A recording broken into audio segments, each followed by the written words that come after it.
Thank you, everyone. If you would all take your seats. So just want to do a little bit of talking about the presentation before I actually do the presentation. We have a microphone up front for people later in the evening who have questions. We'd ask you to come down to the microphone because we are recording this particular meeting for future broadcast on our TV station, high school TV station. So asking questions from the audience is really difficult because your question won't be picked up by the microphone or the camera. So please take the time to come down. We are leaving a lot of time in the evening for questions. The whole evening will be approximately 2 hours. We are going to have a follow-up presentation to mine by Dr. Smith, who I don't see in the audience yet. And Dr. Smith was responsible for doing the survey, the UNH survey that was done. So with that being said, thank you for coming. As you look around the room, we did something a little different for this evening. We actually sent out 4,700 invitations. So 4,700 invitations are the number of homes that are owned in the 3 towns. And the school board and I felt that this issue warranted that kind of effort, largely because this is an issue that's bigger than just the district. We see this as a district and community discussion. And I'm really pleased that all of you found the time to come to this meeting tonight, because it's a conversation that actually has been going on in the district for about 3 years, through 3 superintendents and 3 different school boards. And as I became superintendent, this particular discussion was sort of like dormant. And I thought it was a really important discussion to begin again. And as I go through this presentation, I hope it will spark questions. If you don't have a question and you'd like just to speak to the microphone for a few minutes to state how you feel about it, that's fine. I would ask you to be sensitive to everybody in the room.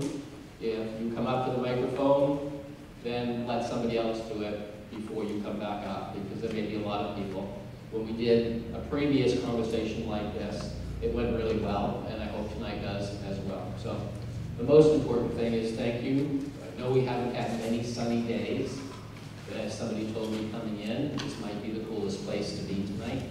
It is air conditioned, and we appreciate your attendance. So, let's start. I thought I would start with a slide from the UNH survey. I thought it was an incredibly powerful slide. It certainly made me feel proud for the staff that served your children. And when you look at this slide, if you look at it, it's a satisfaction question. How satisfied are you with the Oyster River Cooperative School District? And if you take the good to excellent, what it tells us is, if you're an elementary parent, 96% of our elementary parents are satisfied either in the good or excellent category. So historically, my experience as a superintendent, having a strong elementary satisfaction level does not necessarily translate into a strong high school satisfaction level. But in this particular survey, the parents who had high school students also said that they were 96% satisfied with the district, going from good to excellent. Now, I've been a superintendent for over 20 years, and I can tell you that I've never worked in a district that had anywhere near that satisfaction rate. So that is incredible good news. But then we also asked families who don't have children in our school system. And by the way, that's over 80% of the population of our 3 communities. They do not have children in our school system.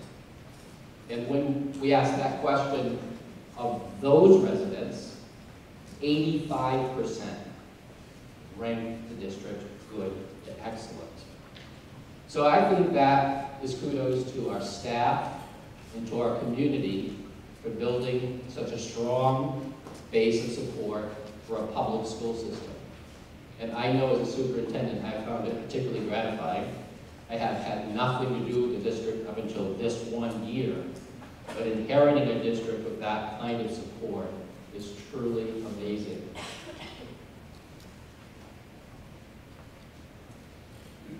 So the intent of tonight is to have a discussion. So I always start all of my presentations around the tuition issue with this statement. No decisions have been made. The board is in the investigating stage. The board is in conversations with 3 different school systems. No school system has any agreement to send tuition students to us other than Barrington, which is not a long-term memorandum of understanding. It's an annual acceptance of a certain number of Barrington students. In this particular year, I believe it's 63, Todd? And we expect 81 next year. So 63 this year, 81 next year. Those are the only tuition students we have, other than 2 students who actually come to us from 2 other districts due to circumstances that are unique to those 2 students. So we don't have a deluge of tuition students at this point. We don't have an agreement, a memorandum of understanding, a contract with any district. In our conversations as we move forward, we talk about what an agreement might look like. But again, at no point have we entered into an agreement. So why are we having this conversation? Because our enrollment is decreasing in the district. So if we use historical enrollment, we were around 2,400 students in the district 10 years ago. We continue to have a decline in our enrollment, and we have this fantastic facility. So part of the reason that this conversation is so important is we want to maintain the program that you are so satisfied with. And in all honesty, in order to maintain that program, we have to have students. And if our students who are residents are decreasing, then we'll need to at least consider the option of bringing in tuition students from outside the district in order to maintain the programming we have. But more than that, Board Member Tom Newkirk is always the person who hammers this home with me. It's not just about maintaining the program we have, which we're very proud of and support, but it's also about enhancing the program we have. So maintenance is just doing the same thing we did yesterday, tomorrow, but enhancing is looking for opportunities that we could make our program even better. Since I've been superintendent, barely a year, there hasn't been a week that's gone by that somebody hasn't said to me, we have a great program. We really love our school system. But almost always there's a but at the end of it. And the but is, but can you figure out a way of decreasing our costs? Because we do have one of the most costly school systems in the state when we look at it on a per student basis. So way back in the fall, as the board and I were talking about different ways of lowering our costs, one of the options was increasing our revenue. Well, if we increase our revenue on our taxpayers, we're not lowering our costs, we're increasing it. But if we had a revenue stream that was outside the district, then we could use that money to decrease the operation cost of the district. So that comes to lowering the tax effort. And then, again, if you look around at this facility, this is a state-of-the-art high school.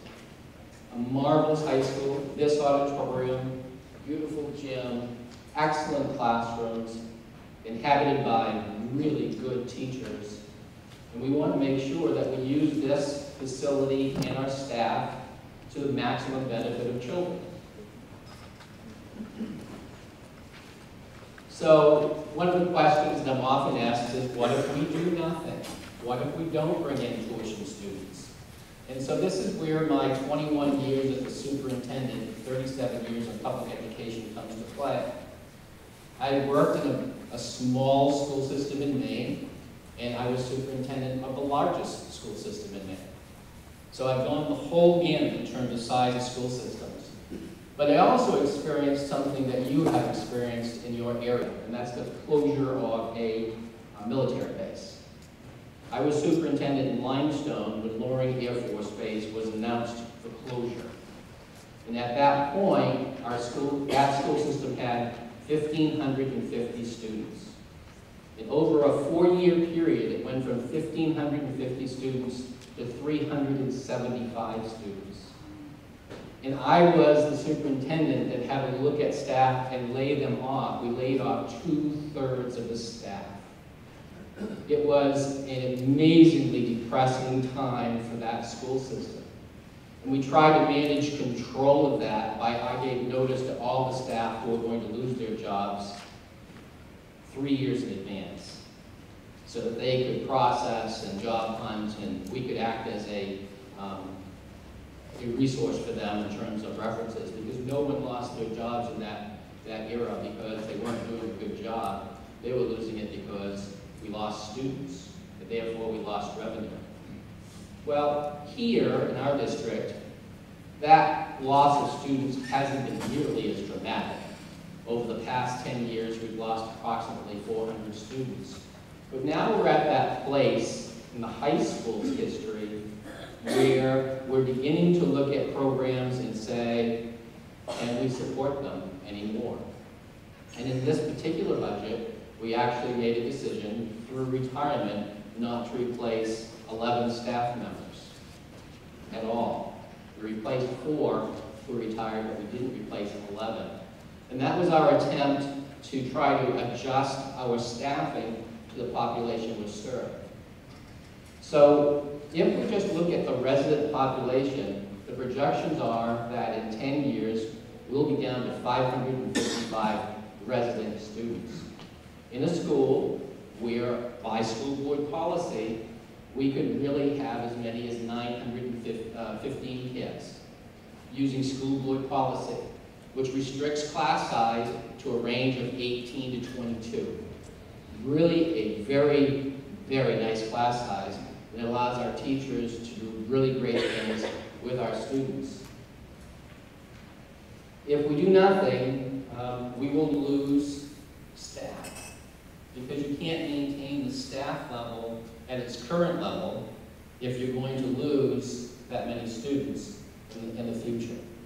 And when we lose staff, we lose flexibility and capacity to offer the program that we currently have.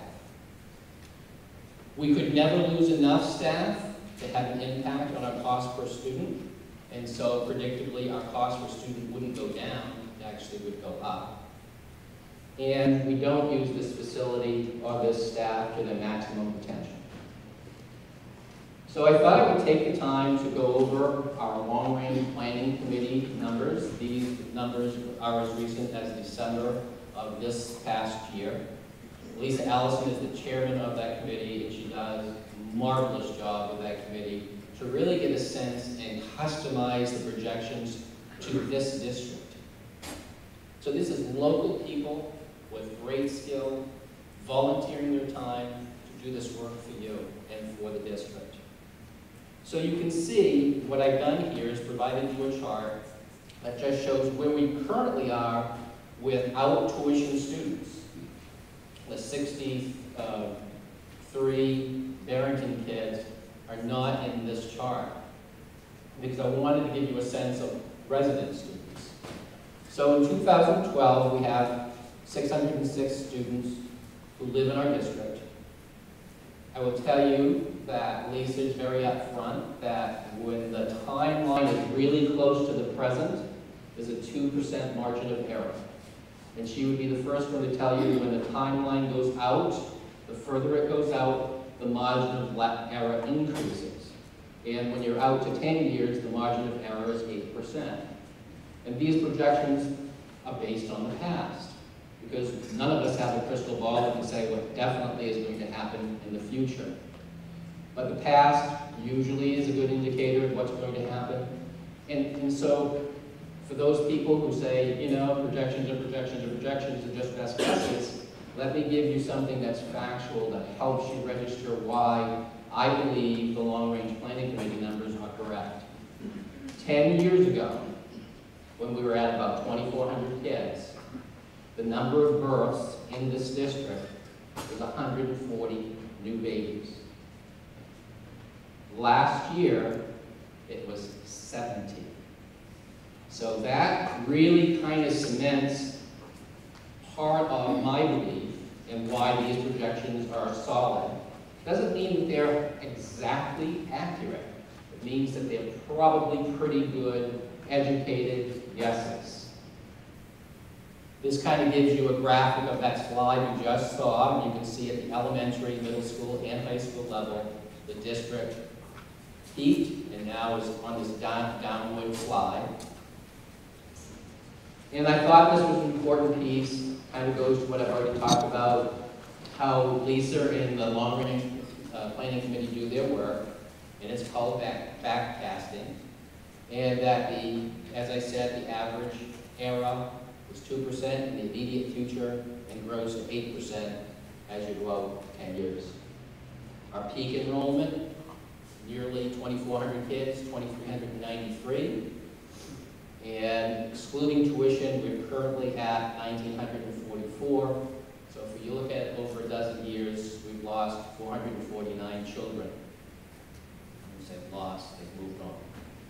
Projected 2022-23, excluding tuition of the entire district, is 1,552 youngsters. So we're looking to see a decline of almost 400, 392 students.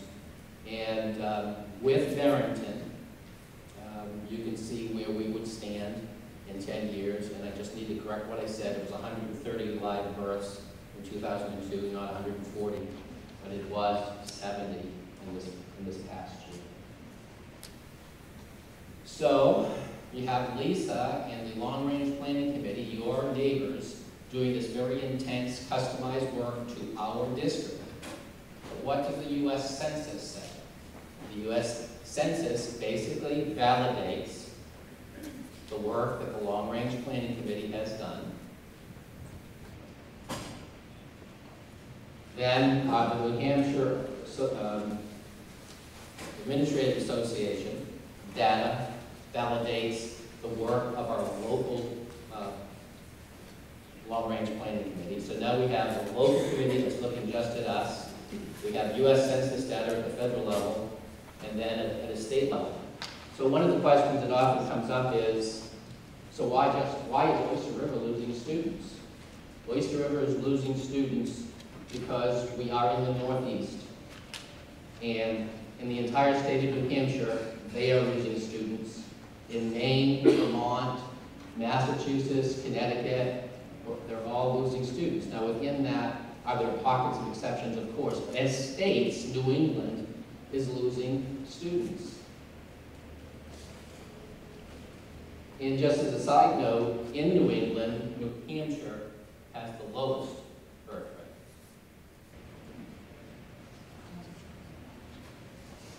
And this is sort of, again, validating the data. The fertility rate, is what we were talking about. And here's the data that shows where we place in New Hampshire. And again, emphasizing the data, it really does project a downward slide in our enrollment, whether we look at it from the national level, the state level, the regional level, or the local level. So, Lisa's work could be dismissed if people wanted to dismiss it, but it gets harder and harder to dismiss it when you start looking at it regionally, as a state, or as New England. It just is a fact of life that there are fewer students being born and more families moving out of New England for employment, and we end up with this scenario of loss of students. So the other big issue that I get hit with in relation to the tuition issue is class sizes will explode. Class sizes will not explode. We are working under a board policy that is far more restrictive than the state of New Hampshire. The state of New Hampshire would see our classes grow to 30. And I can tell you, having been a classroom teacher and seeing classroom teachers in this room, they could talk to you about the difference in the quality of their instruction if they have 30 kids in the room versus 18 or 20 kids in the room. And regionally, we've seen some of that come out in Foster's, where some of our neighboring school systems have seen classes climb over 30 because of their local circumstances. But this board, this community, has understood for years that class size matters. And we want to continue to make sure that no matter how many youngsters, whether it's the 63 currently in Barrington, or the 81 next year from Barrington, that we are true to that class size policy. And in fact, quite honestly, we have classes that are below 18 because we don't have enough youngsters to fill them to the 18 point. So, the board is absolutely committed to class size and keeping them reasonable because that's what's made, part of what's made Oyster River work so well over the years. When the New Hampshire Administrative Association came in and did a capacity study, what they looked at is what would be the optimal enrollment of this building. And they looked at it in two ways. They looked at it from the board's policy of 18 to 22, and they looked at it from the state of New Hampshire law. And based on those two criteria, this building could hold anywhere from 915 students to 1,205 students. We have no interest in turning this into a 1,205 student school because we also believe that elbow room is important, that large students need space. And we recognize that that is an important part of adolescence. If you ever go into our middle schools and high school during the school day, you'll see boys and girls are moving. And even if they're just moving in the hallway, it's an important part of our growth as young people to be able to move. So if we filled this place like a sardine can, we would change the culture of this high school so dramatically that it would make no sense and be counterproductive to the work that you want done for your youngsters and the work that you're satisfied with. So the factor that they use, and this is used across the country, is 85%. How many students could you fit into this building if you were at an 85% factor? But because of the board's policy, we'll be well below 85% because they don't want this building chock-a-block full of kids. So in essence, the capacity study is saying you have space for about 300 kids. So here are the various towns that we're talking to. First is Barrington. Barrington already has a foot in the door. As we've noted already, there's 63 Barrington High School kids here. We anticipate 81 of them next fall. They have been great attribute to our student population. They're wonderful students. You wouldn't know that they were from Barrington versus Lee versus Madbury versus Durham. The fact is, they're just really great young people. And we're pleased to have them. The way that we see at this point the relationship with Barrington growing is that because they believe in choice, now for them this is really much different than what we are experiencing here in Oyster River. They believe that their high school kids should be able to choose which high school they go to. And they give them a list of 3 high schools. They can go to Dover, where they've had the longest standing relationship, or they could go to Co-Brown, or they could go to Oyster River. Well, up to about 5 years ago, none of the Barrington students were going to either Co-Brown or Oyster River, or nearly none. And this phenomenon of Barrington kids choosing Co-Brown and Oyster River is a relatively new phenomenon.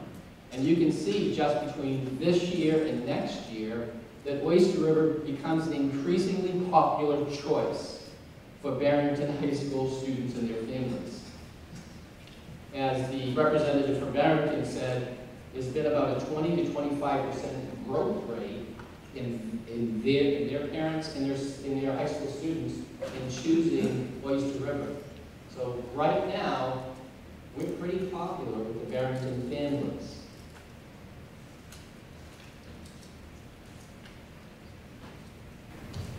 Option 2 would be Deerfield. And I see Dave in the room. Dave worked here when Deerfield kids were here. So we have actually a historical relationship with the town of Deerfield. They were great kids, and at the time that they moved out of the district, my understanding is it was because we were growing to the point that we couldn't house Deerfield kids. And they formed, the Deerfield school system then formed a relationship with Concord. They're seeking out a relationship with us, but also they're looking at Pembroke High School and maintaining their relationship with Concord. So if Deerfield students were to come here, it's approximately 180, 190 students, so more than Barrington, but less than Newmarket. And they're very interested because, quite honestly, when they did their site visits and they saw our students in action and our staff in action, we went from the last school they were considering only because of distance to the first school they were considering because of how impressed they were with our staff and our students. And they really fell in love with our library. So they don't want a choice arrangement. What they want is an exclusive arrangement. So much like they have with Concord, what they would like to see is a 10 and 20-year arrangement where those approximately 190 kids would come here for their education. And maybe allowing them a little bit of wiggle room where perhaps 5 or 10% of that student body would still be able to go to Concord or a high school near to Pembroke. But mostly it's an exclusive arrangement. And I should say this about Barrington as well, neither Barrington nor Deerfield have a high school. They have always tuitioned out their students. That is probably a good thing in the conversations we're having with the three towns, because as we talk about Newmarket, they do have a high school, and that adds a different dynamic to the conversation. By either Barrington or Deerfield students coming, we feel pretty strongly that we could maintain the program that we have at Oyster High School and fill the slots we have. And maybe if both of them, well, if both of them were here, that would be a whole different story than another option, so I'll just not get ahead of myself. I guess I was right there. There's also the possibility that we can consider Barrington and Deerfield as a package, and that together they would deliver to us approximately 300 students, 290 students. It clearly fills most of our available seats, and it allows us as a school system to think about the things we wish we could provide our students, but can't because of the limitations of the recession and how much we currently are taxing families in terms of providing the education we have. So bringing in that resource would help us think about how we could do new things and better things for our students, not just here at the high school, but also at the elementary level. So this is another option. And then the final option we're thinking about is Newmarket only. And Newmarket, the complication I alluded to earlier is that they do have a high school. The high school has to be closed to students in 2015. And so they're looking to us as a potential partner because we have the room. They have approximately 300 students, less than 300. I say approximately 300, everybody's actually a little bit less than that. And what they would get is the services of our staff and the community that we've built here. And we would be able to think about programming that we don't have. And the biggest issue we face there is the transition issue. Now, all of them have transition issues, but the greatest issue we face with Newmarket is the fact that they do have a high school, and the transition plan would have to be incredibly thought out, detail-oriented, making sure we've thought about every issue, because it's tough. If you think about it, if you were in Newmarket's position and you were going to close this high school, how devastating that would be to you as families, to the communities. I mean, it is a major loss. Regardless of any other issue, the closure of a school is tough on a community. And I've seen it rip apart communities when it's an elementary school. But high schools have a special place in the hearts of towns. And to lose a high school is pretty traumatic.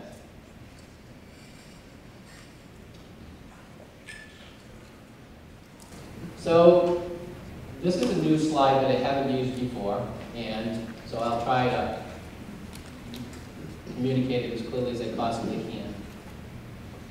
Barrington, the tuition that's being charged to Barrington currently is around $13,000. And it costs us about $16,000 to educate a student. And so, again, during the course of this year, people have said, well, why would we charge them less?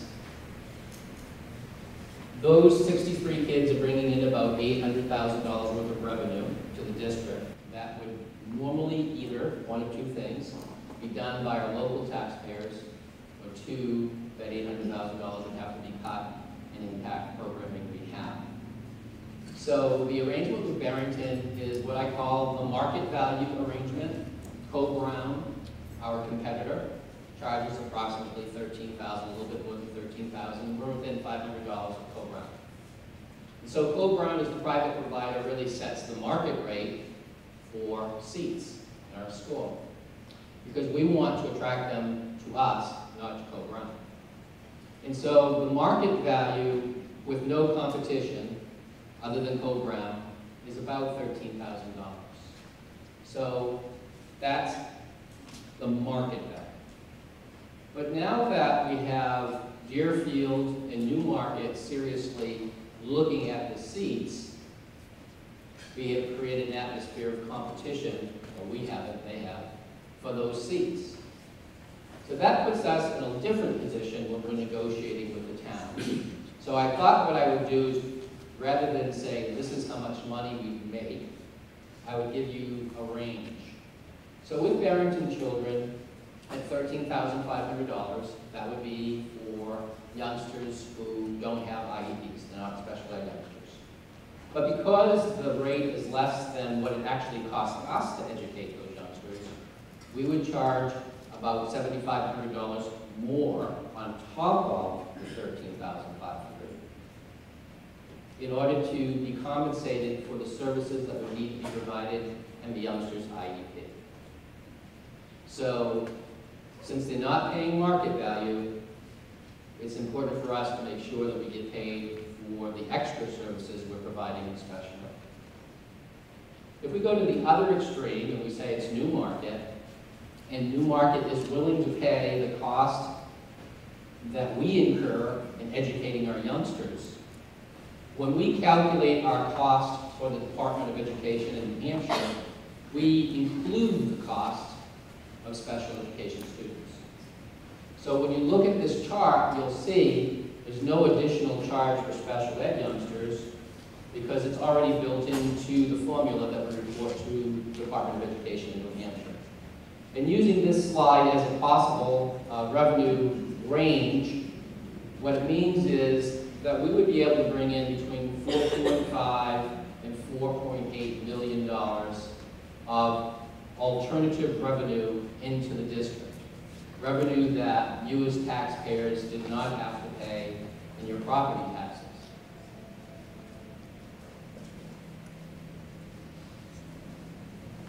So we talked a little bit about, well, why would we do this and why is it important?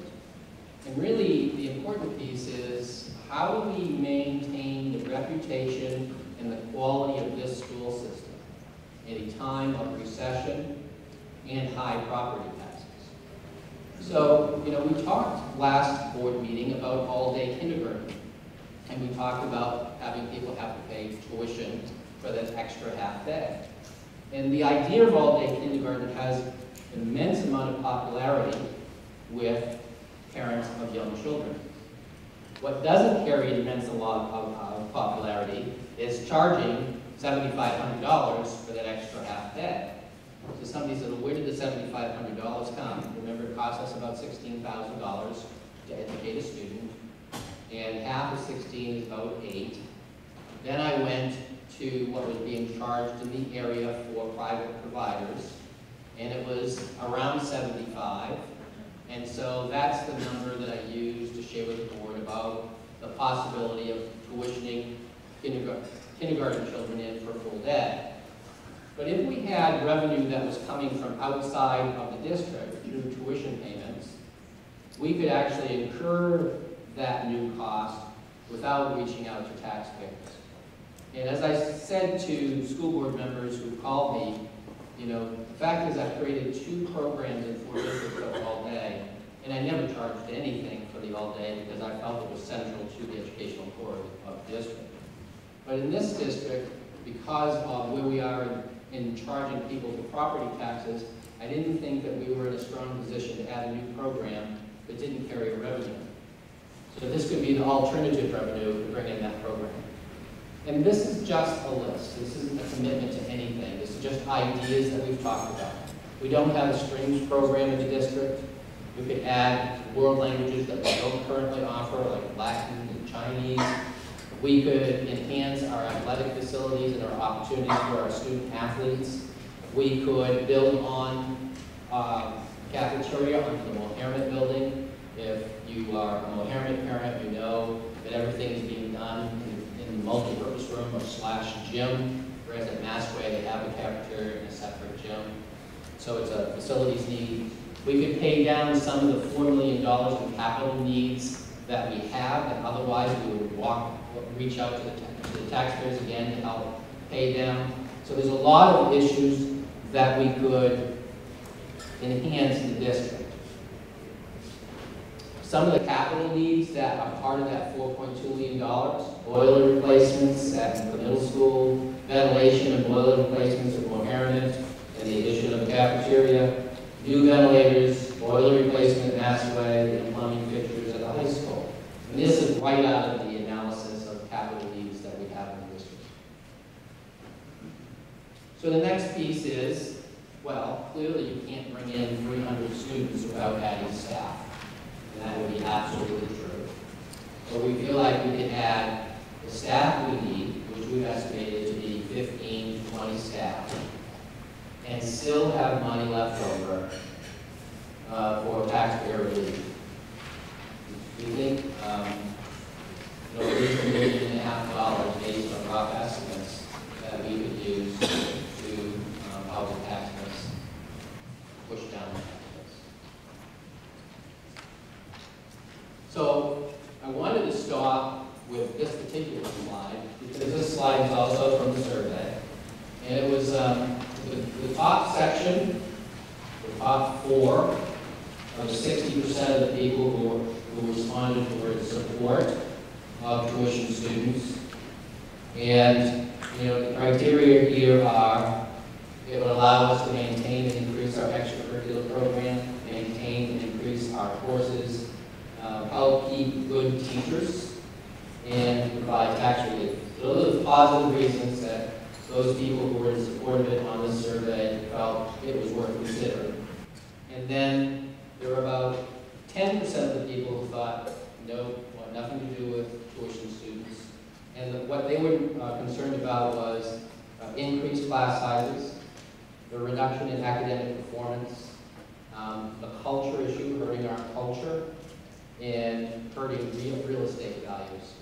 So those are the top issues from those who responded to the survey that they were supportive of, the top issues which caused people concern. And I want to just stop to see if Andy is doing the room. Awesome. So I've only showed them 2 of your slides. So folks, this is Dr. Smith. Dr. Smith is a resident of Durham. He also is the executive of the UNH Survey Center, highly regarded, used statewide and nationally. And so I thought that rather than my talking about a survey, I would turn the microphone over to him. And we are using the microphone because we're recording. This is good to be recorded. If you bear with me for a moment, I'm going to put it out.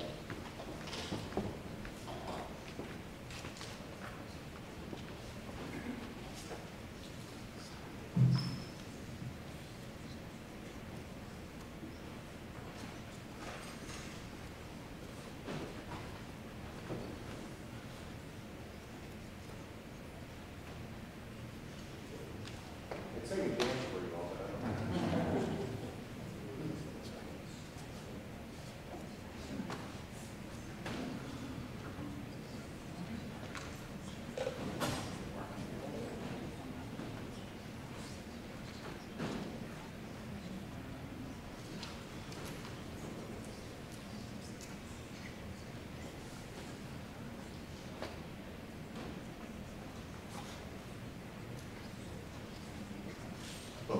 Thank you very much for having me here. What I'd like to do is talk about the story that we did here of residents of Lee, Durham, and Manbury.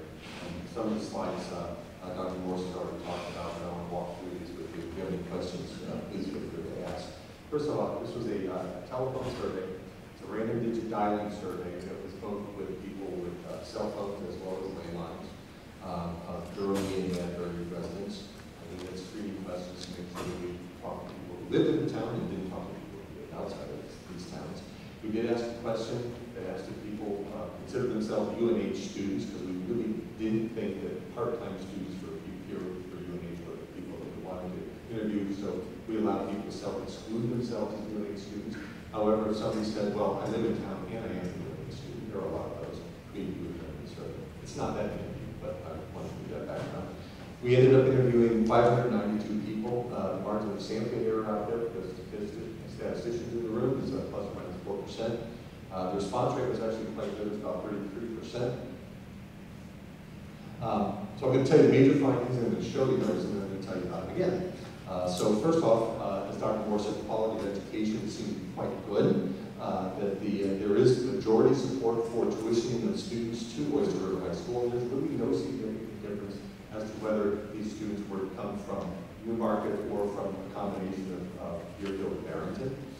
The major reasons that people give for supporting the idea of tuitioning students are that it allows you to share costs, to maintain quality in schools, and to use the excess capacity.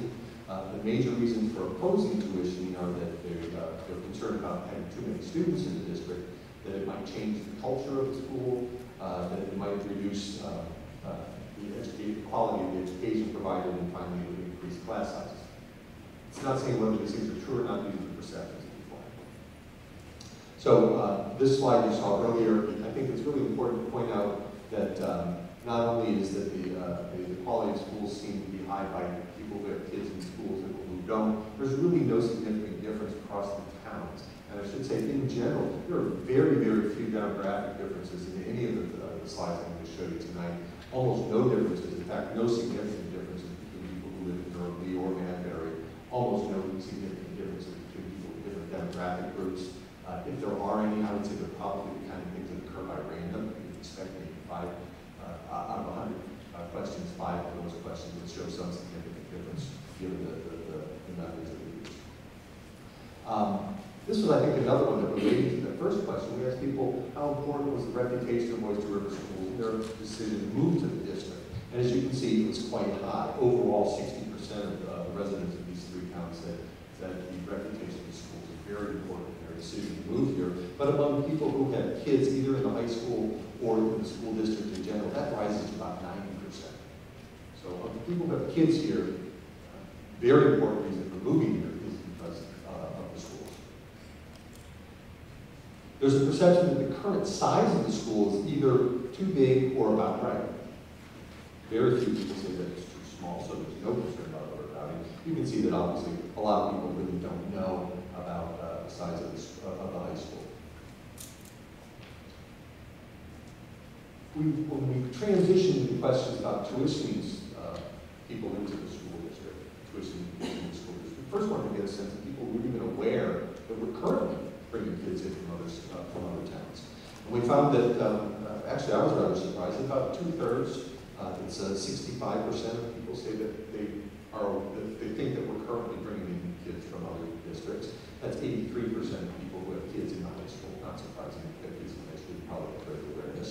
But even 61% of people who don't have any kids in the school district say they're aware that we are currently tuitioning kids in. And there's general support for the concept of tuitioning kids in general. We've been asking about any specific plans here. It was basically do, favor, or oppose bringing kids in from other towns. And overall, about two-thirds, 67% say they favor tuitioning kids in from other towns. Only about 7% oppose the idea.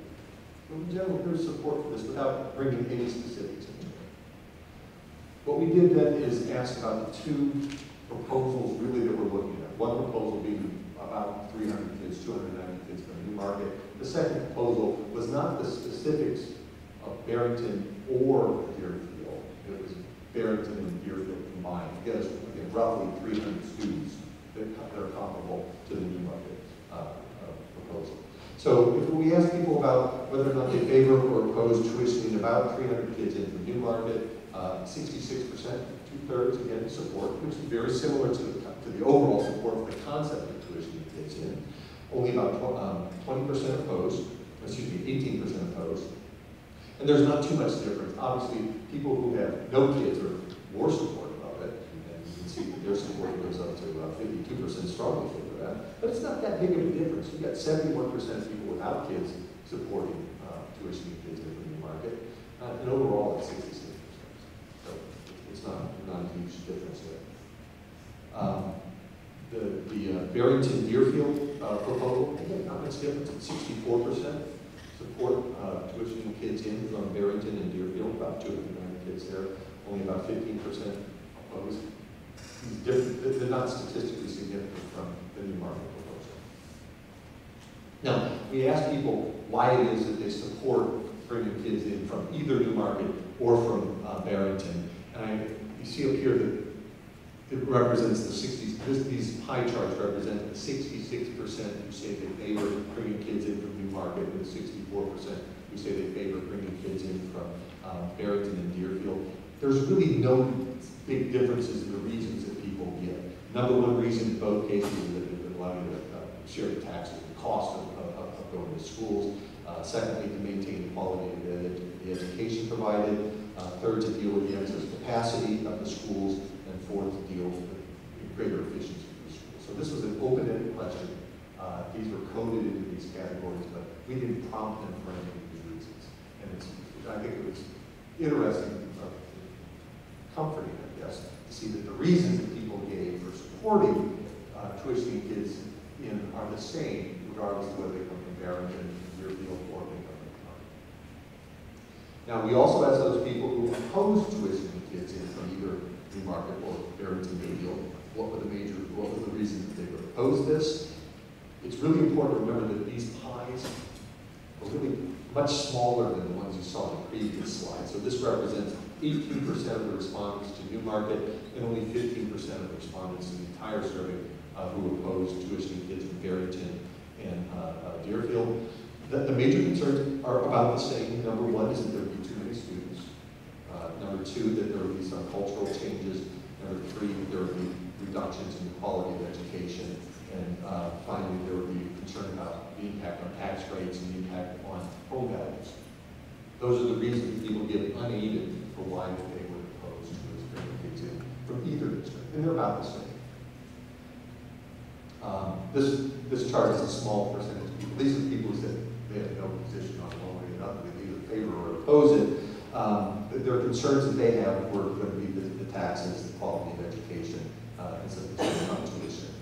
So this is a smaller group. I wouldn't pay too much attention to it, but I want to put it up there for you. Now, those people who said that they were either opposed to bringing kids in from Newmarket or opposed to bringing kids in from Barrington and Deerfield, we asked them, all right, would you be upset if the school board were to go ahead and do this? We really wanted to get a sense of how opposed these groups were. So as you can see, the blue chart, the blue bar here represents the people who said they would be upset. The people who opposed bringing in kids from Newmarket, the red bar from opposed bringing kids in from Barrington and Deerfield. About 60%, that's 59% of people who opposed bringing in kids from Deerfield said they would be either very upset or extremely upset. That means it's about 6% to 8% of the total population of the three towns. Similar numbers to Barrington and Deerfield. It's 57% there. Again, in the 5 to 10% range of people who will be opposed. from people from all of the towns. So we're talking about a very small percentage of people who really would be upset if this were to occur.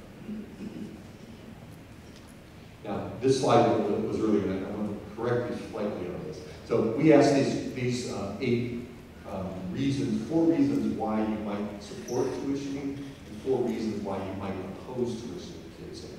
We asked it to everybody. So these were both people who favored it, tuitioning, and people who were opposed to tuitioning. The numbers are the same, and what we see is that the reasons that people would support tuitioning are actually quite high.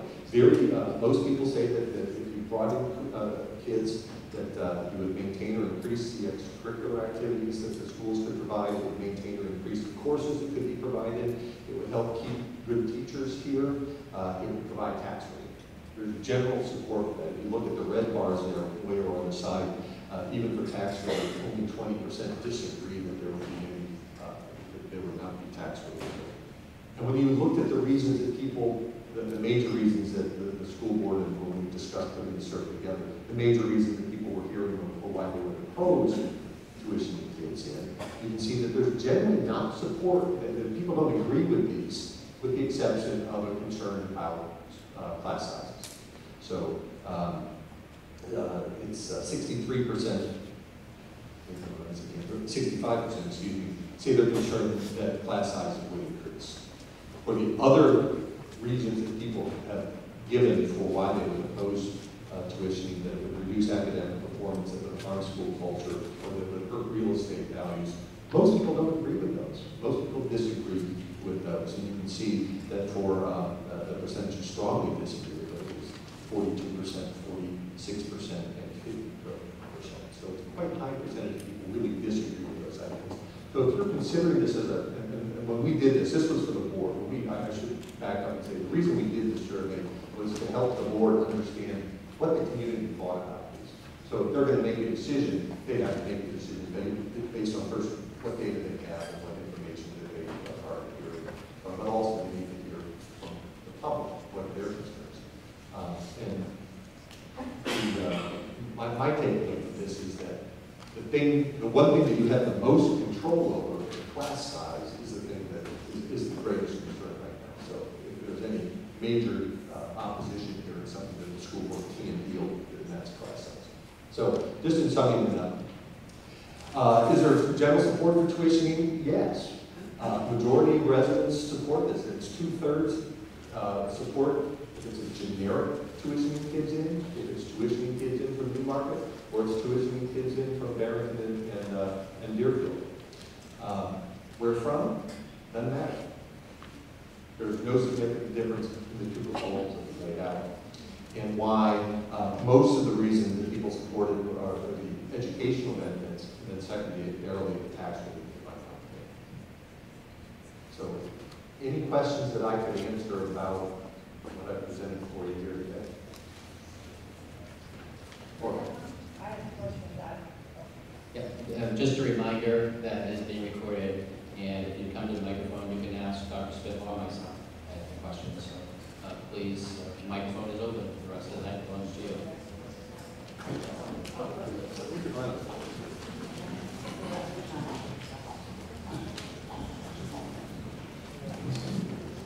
I have 2 questions.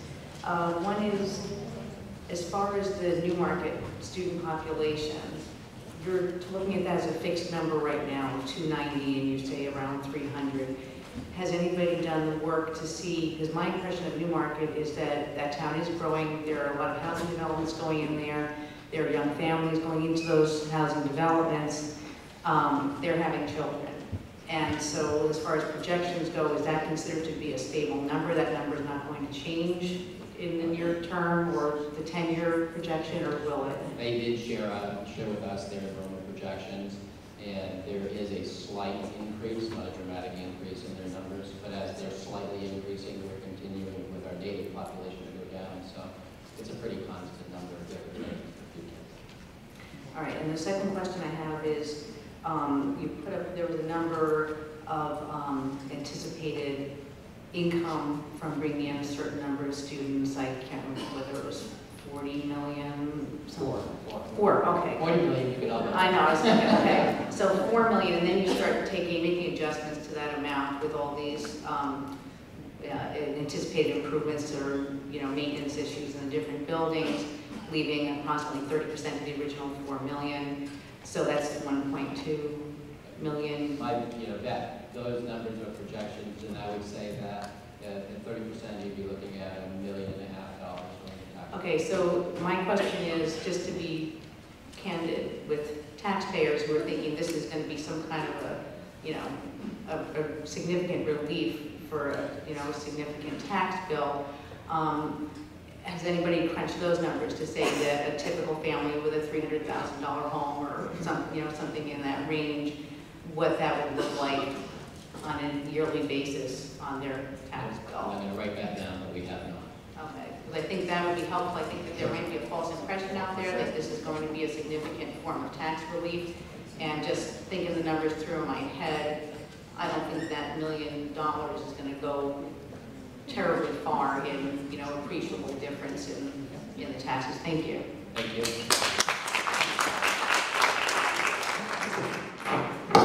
Well, good evening. My name is Lou Moroz. I want to say Dr. Morse and Professor Smith, you guys did a great job presenting. Hopefully I can do half as well.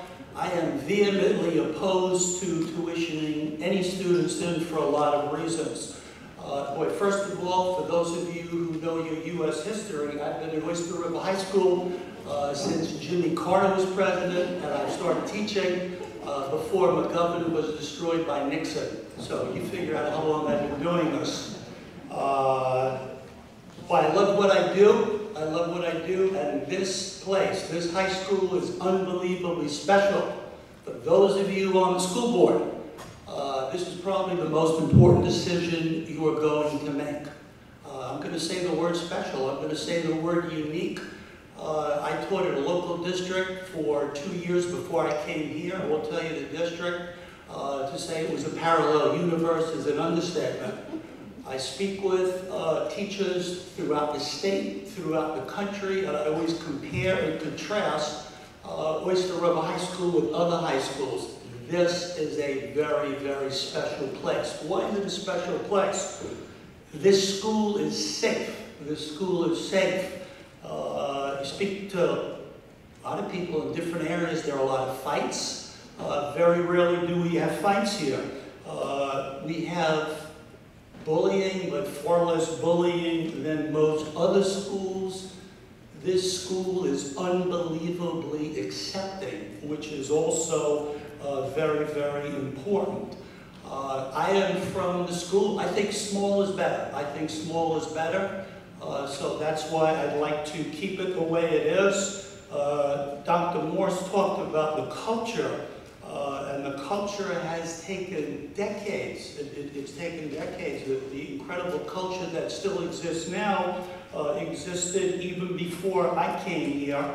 I've asked my students about this. I've asked my students, and 90% plus or more of my students are against tuitioning students in because they realize how special this is. What are we going to gain? What are we going to lose? I think we will lose a lot. I think we will lose a lot.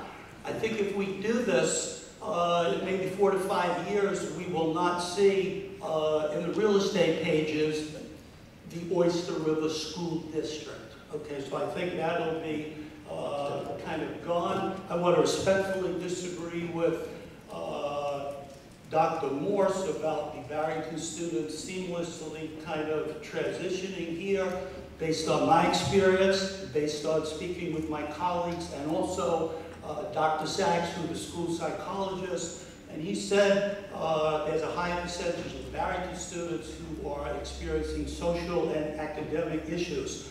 Something else I want to say, and this is unbelievably important, we have cracks in our system right now. We have cracks that are not being addressed. And if we are not addressing these cracks, and we're adding another 200 to 300 students, we are going to have huge holes. So that is very, very important to understand. I live in the district. This is going to sound pretty strange. raise my taxes. Raise my taxes. If it means maintaining what we have, I have no children who go to school anymore. I don't plan on having children anymore. I'll be leaving. I'll be leaving, you know, one of these days, but I'd like to leave knowing what I've experienced for all these years still exists. Just a couple of other things. When I helped negotiate a contract with the teachers and the school board 2 years ago, one of the points that I mentioned, everyone talks about taxes being very high. At least 2 years ago, the state of New Hampshire had the highest per capita family income in the country. We are a very wealthy state, and we were 48th in tax burden. Hey, no one likes to pay taxes, but taxes provide services. If we were to have 50 to 20 extra staff, that would create problems. One of the problems, we would have to share classrooms. People would have to float. And people have said, well, that happens in other schools. For example, if I'm free this period, I might say, Bill, speak to me after this period. I have my room, or I know if my room is open G period, instead of another teacher coming in, that'll make my life a whole lot easier. And yeah, I'll be really upset. I'll be really upset. And these are my thoughts. Thank you very much. Bye-bye.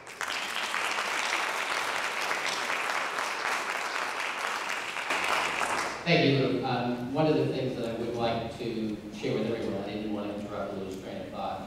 We should, if you want to come up and make a comment as opposed to asking a question, if we just limit your comments to 3 minutes so that everybody gets a chance to talk this evening who wants to. Thank you. Thank you. My name is Nancy Pagnotta, and I live in Durham. A couple of questions. Dr. Smith, I believe you said you surveyed about 500 families? 592 households. Okay. And Dr. Morse, how many households did you send cards out to? 4,700. So that's significantly less than the people that live in this district. The survey that you provided had no demographics other than numbers, the number of students. There's no demographics on special education population and what that would cost us. There's no demographics on free and reduced lunch. There's no demographics on testing and how those other schools shake out with their test results. I know what Oyster Rivers are. Those need to be considered before we'd ever entertain the thought of ever getting anybody in here, because it's going to cost us more money, not save us money.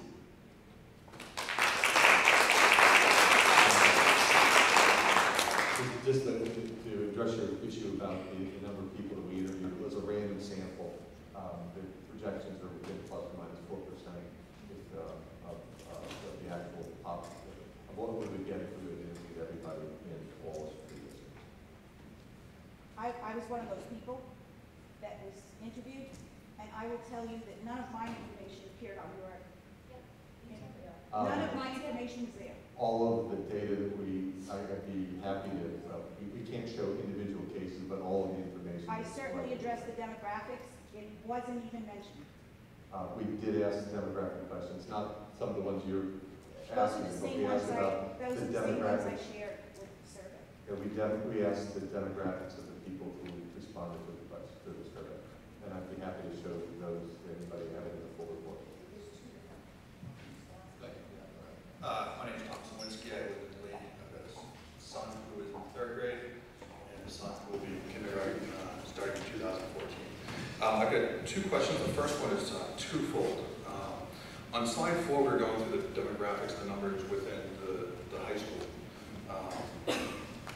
You mentioned that class size is likely to increase when students are decreasing. So I was wondering if you could speak to that, because that doesn't make sense. I know it really doesn't make sense if you aren't directly involved in schools. That comes from my experience in Limestone. What happens, for example, is you don't have the staff. I'll use the Limestone experience because it's real. So you hang on to the staff who have the greatest range of abilities, and Limestone does represent an extreme, but it got to the place where we couldn't offer trigonometry and calculus by 2 different people. We had one staff member who had that skill set, and what we did was we combined trigonometry and calculus into the same room, and the teacher basically bouncing between two different groups, and thus the class size goes up. Okay. So the second part of that question is that you mentioned that the staff is likely to lose jobs, and I think that speaks to your response on class sizes increasing. If the staff will lose jobs, there's obviously going to be either some tax benefit for the taxpayers of the district, or that money will be applied someplace else to keep existing programs going. So where will that run rate savings year over year, will that be reapplied, or will that be a savings for the taxpayers? Another great question. When you reduce staff, for sure your overall budget goes down, but you have fixed costs that are still the same. The operation of this facility, whether it has 555 students or 680 students, costs the same. So there's a number of fixed costs that don't change regardless of how many students you have. And so then you have to look at those fixed costs and see whether you can reduce them. It would all depend on what the community wanted, but some of the conversations we would have to have in reducing fixed costs is considering the closure of buildings someplace out in the future when the numbers warrant. So assuming the fixed costs stay the same, speaking just with the high school here, we're only going to see about 8% loss in students over 10 years. Would that variable cost in terms of teacher salary be reinvested to keep existing programs going, or would it be given back to the taxpayers? If we're adding students or losing students, what's the context of the question? Well, Adding or losing? 8% loss is what we're projecting. If you're losing students, you would be taking every dollar that you could possibly take from the taxpayer and keeping it in the school system in order to maintain what you have. And you probably, in all honesty, would be turning to the taxpayer for more money in order to keep what you have. Okay. My last question, I'll be quick with this. You mentioned no decision has been made yet. Correct. Is that decision going to be made by the school board, or is that going to be put to the ballot? Thank you, Tom. I'm glad you asked that question. It will go to the ballot. Okay, thank you. It will start with the school board. It will start with the school board. They have to take if they take a proactive action, meaning they support tuitioning students, then they would take that action just like in the budget process. This is the budget we support. But then we would go through a deliberative session, just like we would on a budget, so we'd have a meeting like this where we could ask questions, and then the voters would vote. Now, the reason, and there's an important distinction here, the reason this proposal would require a vote, and the current arrangement with Barrington doesn't, is that any one of these arrangements would require a multi-year contract. And the minute you use the word memorandum of understanding / contract, then it goes to the voters. So you would be absolutely engaged in the decision at the voting booth. Thank you. My name is Tom Tatarchik. One of my questions was just answered about the vote issue. First, I have a generalization and impression, and then a question. My generalization comment is, my impression is there's a disconnect between the school board and the town over the last 10 years. If I look at some of the developments that the town has approved, they have all been 55 and older communities. And there's a mile away, there's 50 units that were just built within the last 10 years. Now, if those were freestanding homes that were to child-bearing families, that would be at least 100 students that would be in the district. So maybe there's a disconnect between what the planning board and the town council is doing as opposed to what the school district is trying to do. Now, my question is, you state that Cole Brown is setting the standard, the market value. Now, if their metrics for their graduates relative to SAT scores, where their graduates go to school, if they're equal to or better than Oyster River, how come one of your actions isn't to look at how you get from 16 to 13 per student, cost per student? Because you're saying they're setting the market rate, and that's what you're able to charge, but your cost is 16. If their metrics are equal or better than yours, how come one of your actions isn't looking at your cost structure to reduce it to get to that market level? I get it.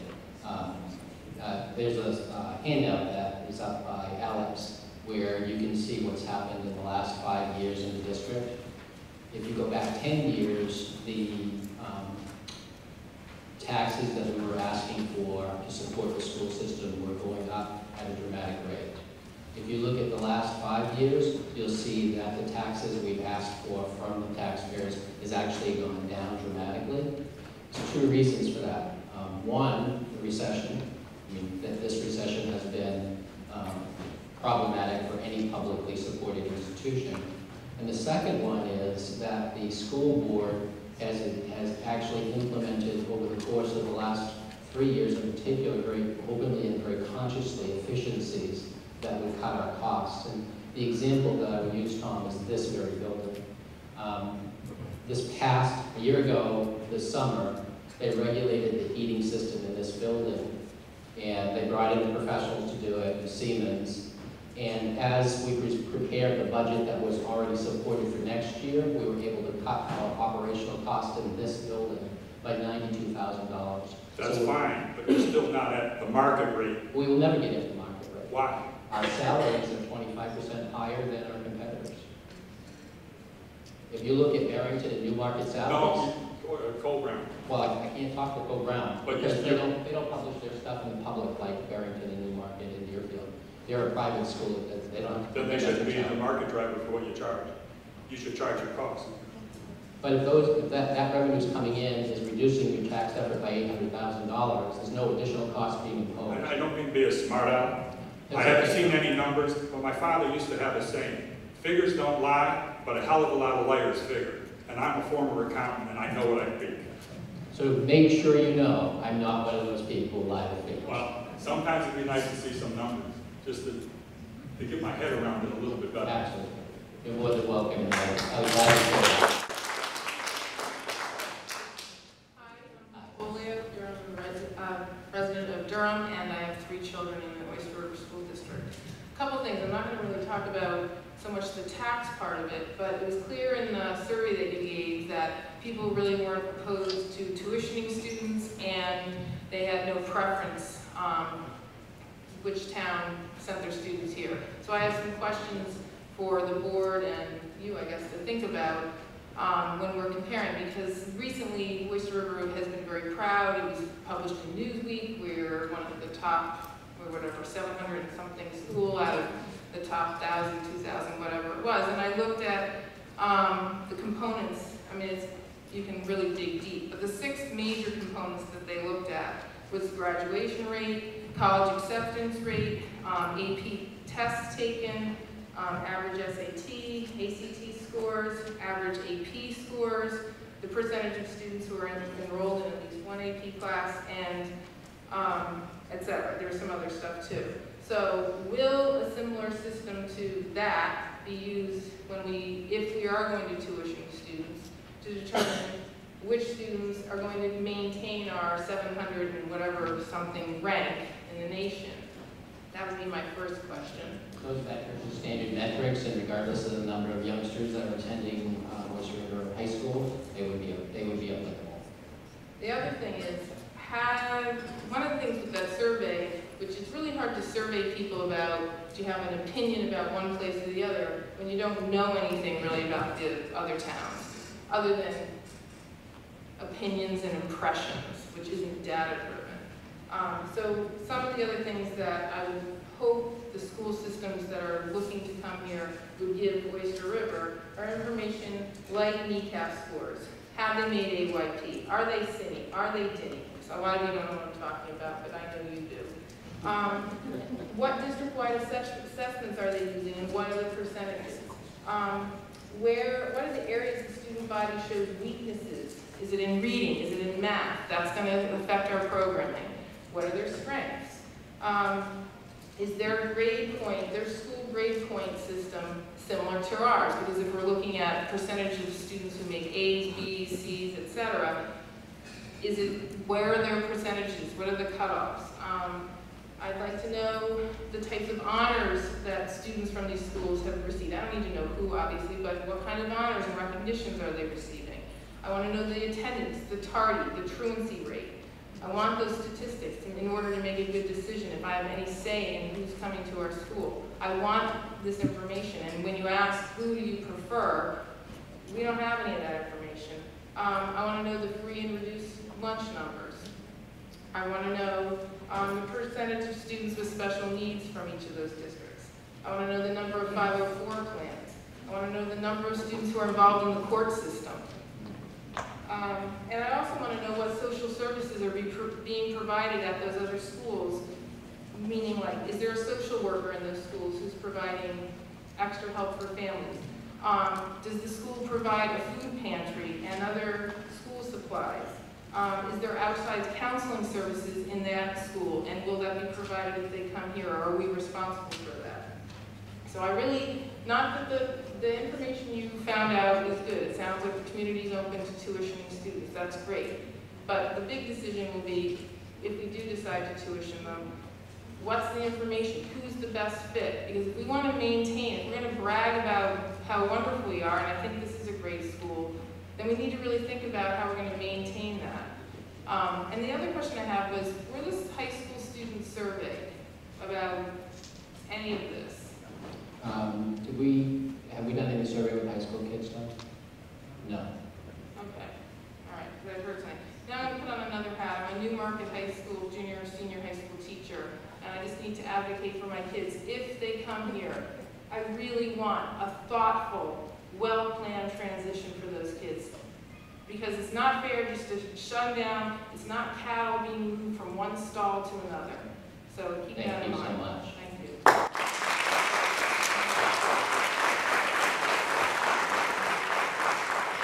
Just take a minute to respond to some of Liz's comments because they're really obviously well informed. In our conversations with each of these school systems, we've asked for a lot of this information, but I have to say that Liz, you exhausted the list, and I'll make sure we'll ask those questions of them as well, so thank you.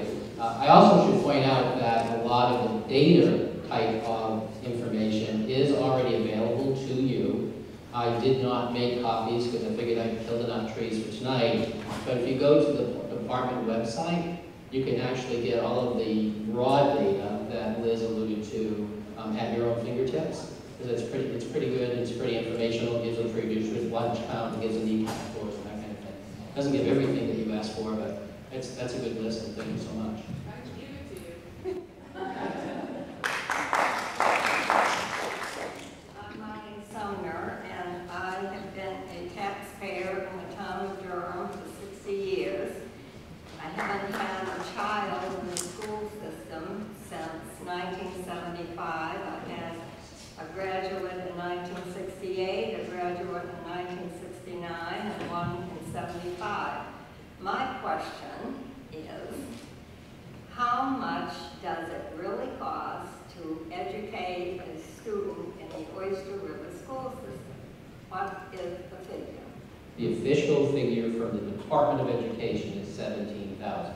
17,000. There will be people in the room that tell you that that number is actually too low. And the reason is when the department compares all the costs of all the school districts across New Hampshire, they exclude any bonds or leases like the bond that we have on this building and transportation costs. And what are we going to ask tuition students to pay for? Are they going to pay $17,000? Everybody says no. Yeah, no, one school system is on record for saying that they are willing to pay what it costs us. The other two are not there yet. I would approve if taking tuition students, if they are paying what I am paying to educate a child in the Oyster River school system.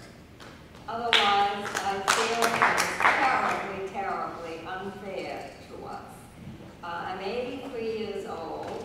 I would like to live the rest of my life in Durham. We've never fed at the public trough. We've been our own jobs to bring money into the home, and I believe if you were in Limestone, Maine, my husband was the architect for the Limestone High School for when Very good. they Small built planet. One thing the Limestone School has is a swimming pool. They do indeed. And if I had my wish, Oyster River would have a swimming pool for its students here.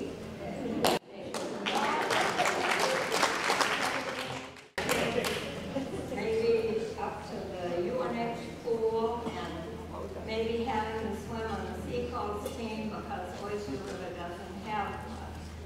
But my main goal here tonight is I don't mind paying taxes to send children to school if it's a good education, but don't ask me to come up with $4,000 or $5,000 more in my property taxes to make it available.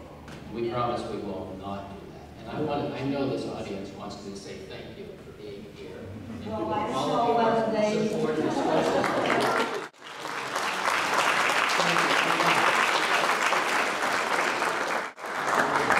Basically, the Oyster River High School was a plan of my husband's, and my daughter was the first freshman class at Oyster River High School.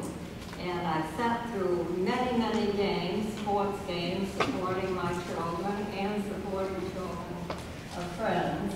And hey, Thank you.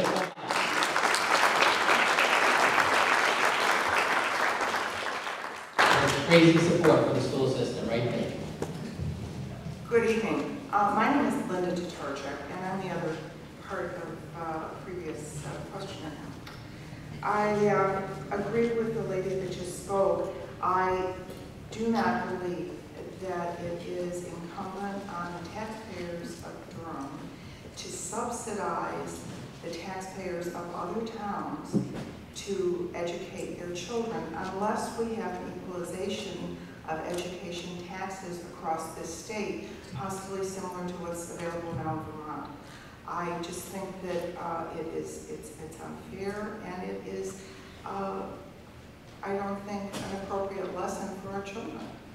I am always in favor of supporting school bonds, school issues. I am not reticent about paying taxes. I want to go on record as saying that, but I don't believe that the plan that you're talking about here makes sense. Why would a homeowner and taxpayer in this community want to bring students from other towns at a loss, an economic loss, to this community? It doesn't make sense. You're talking at least 3,000, and potentially, I would gather closer to 7,000 if you really factored in the long-term costs of maintaining this building. You're not passing any of that cost on, any of the transportation costs. Actually, it's all calculated into the state rate, and I would absolutely tell you that the 63 youngsters that are coming from Barrington are not being subsidized by the town of Durham or Madbury, because that's money they're bringing in to support the program over and above the taxes you're paying. But they're not paying anything for the ongoing upkeep of the building or the capital costs. They are not. I mean, in the agreement that we ultimately come to, it may very well be that in that tuition rate is included. And the fact that you're competing with Co-Brown. My comment is let Co-Brown have all the kids. And I think that we could do very well with a smaller population in this school. We might have to redefine the way we manage this school, and maybe the way we have upper management in this system. Because quite frankly, coming from a very large city, I've seen very large school systems run very adequately with a superintendent. We have one high school, 2 grade schools, and a middle school, a superintendent, a principal, vice principals. We are very top-heavy. You know, we could find ways to make this work better. So it's interesting you raise that, because I looked at the percentage of administrative support for the district based on the department's numbers, and it's 3.3%. So it's a pretty small number. In Maine, I came from Portland, it was 5%. So, you know, the definition of top-heavy, when you have one principal for a school this size, I respectfully would disagree. Then we agree to disagree. Absolutely. Thanks.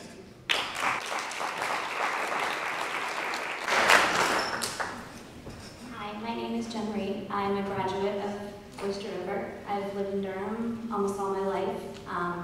Now I live in Lee with my 2 tuition students come in. I graduated with 125 students, and I had the best experience here. And my question is, what would the average class size who would graduate each year look like? Well, it depends on the year you look at. I mean, the current kindergarten has 70 kids in it, and the current senior class has about 120?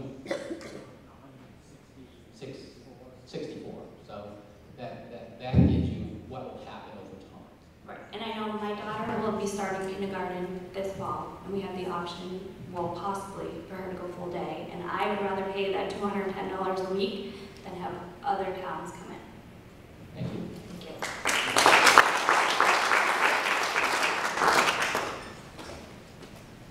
Hi, I am Lauren Selig, and I live here in Durham, where I will continue to live as long as you guys keep hiring my husband, so thank you for that.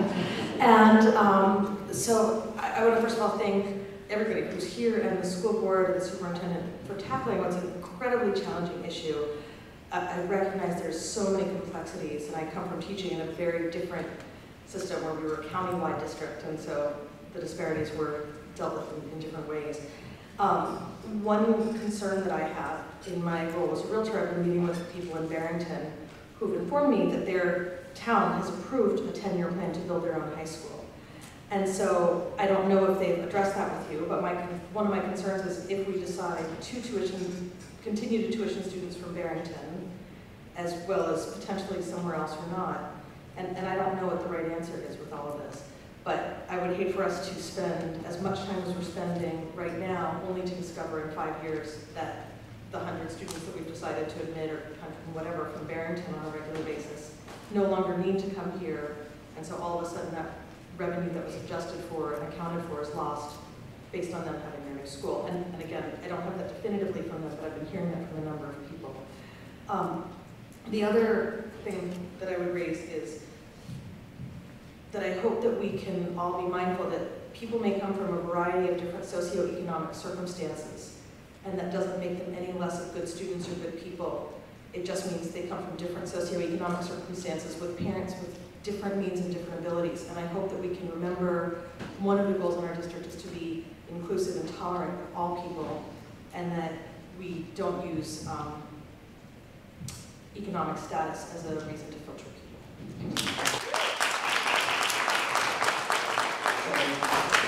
Rumor mill really is the heart of what Lauren just said.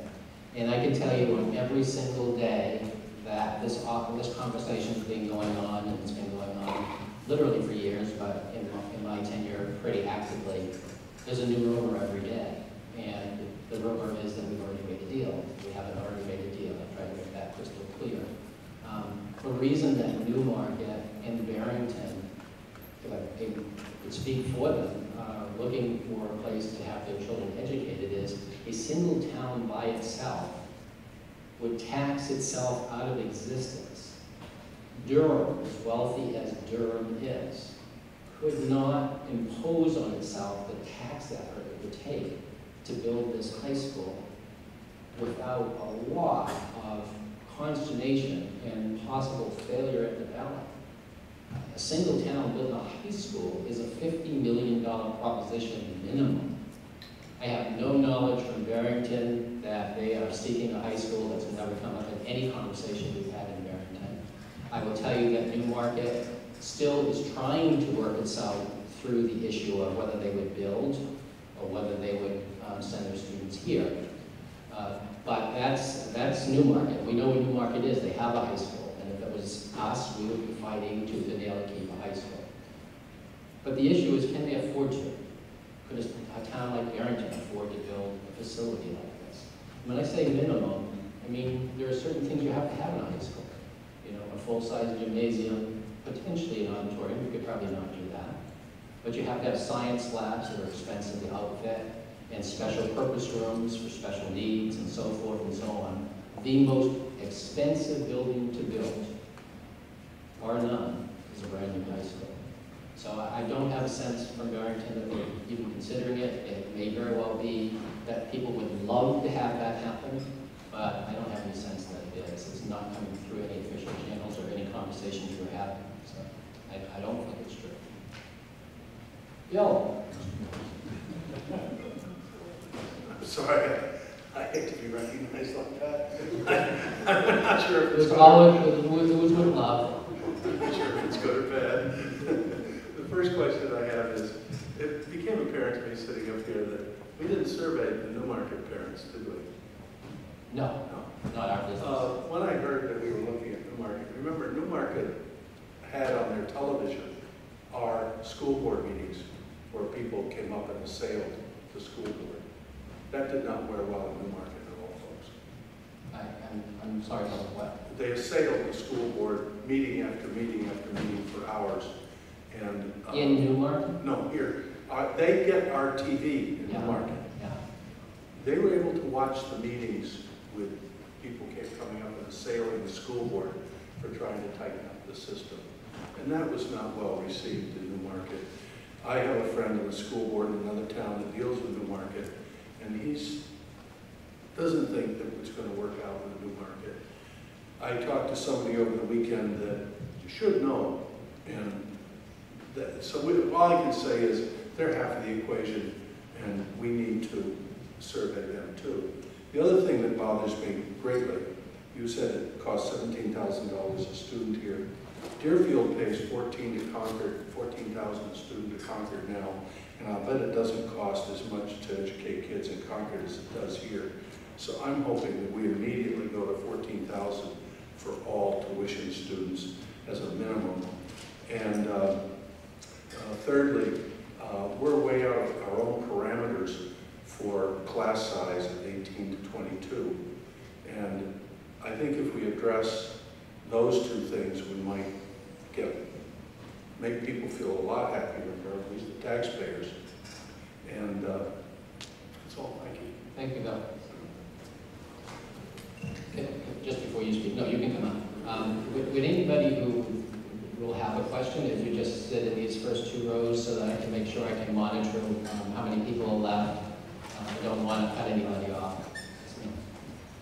Lauren Ellis, Durham. I have two kids, one graduated last year and the other's currently in the high school. So far I've been very happy that the high school has been tuitioning students. I only speak from my personal experience where my kids have had no upset. And I think that there is a real danger of the schools getting small already. It is hard to get the classes that you want, especially if you're taking advanced classes where there's only one section offered. And that makes it very difficult, so that some of my children have not been able to get classes that they wanted because they just simply couldn't schedule it. And so I think that really is an advantage to having enough students to be able to offer enough classes that there can be some flexibility. One of the really nice things about the high school is the variety of courses offered. But it doesn't do any good to say my high school offers such and such AP class if I can't get into it, or if I have to choose between that and doing something that I passionately love. So I think that that's something to consider. In terms of the other districts, I'm less concerned about their test scores or about many other things, as do they share a passion for education. I think that our district has shown great support for the school district. This survey shows as well, even many people who do not have kids in the district care passionately about education, and that to maintain that culture, would we be able to integrate that? I have felt very good about the Barrington students being here. I was concerned to hear a high school teacher not be as thrilled, and I'm curious whether there has been discussion with the high school teachers, partly because I just feel I have great faith in the high school, and I feel that if they are on board and enthusiastic, then I think we can make almost any transition work. If they aren't, then I really question whether we want to do it. Sure. I have had a meeting just before or right after Christmas, someplace in that time period, and I had a great conversation with the staff. I could not speak that they're enthusiastic for the idea or against it. I think that the conversation was rich, and they had really great points, and they had real good concerns. And I would think that it wouldn't be overstating the case that their number one concern is the culture issue, and that came out loud and clear in that meeting. So I really respect the high school staff and the dialogue we had.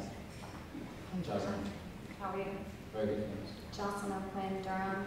I have to admit, as I came here tonight, I'm really on the fence. And as you went through the presentation, I was kind of flipping back and forth about what I think about tuitioning students. To kind of put this in perspective, my youngest will graduate in 2025, which is just crazy. So, you know, I'm really trying to think about the long-term consequences of the decisions we make. And I think most importantly, thank you for taking such a thoughtful approach and a data-driven approach to our future, because the truth is something has to be done one way or another, whether we shrink or grow or stay the same size. So I'm just going to go through a couple comments I have on both sides with a few questions thrown in. Hopefully we'll have a discussion at a later date to kind of address some of this. One of my concerns that I've heard this tonight is that we would be subsidizing these towns so that, you know, if I buy a cheaper house in Newmarket, I'm going to get the same education as someone who's, you know, paying a lot more and living in Durham. It sounds like if we charge the $16,000 or get close to that, that's not going to be the case, so that's fine with me. I'm concerned, and I said this during our K-2 discussion that we had, I don't want our facilities to drive the academic future of my child. So I feel like we're talking about filling seats, and I'd love to take a step back and talk about what's best for kids. And I think there are a few more models than we've discussed. This came up in the K-2 discussion.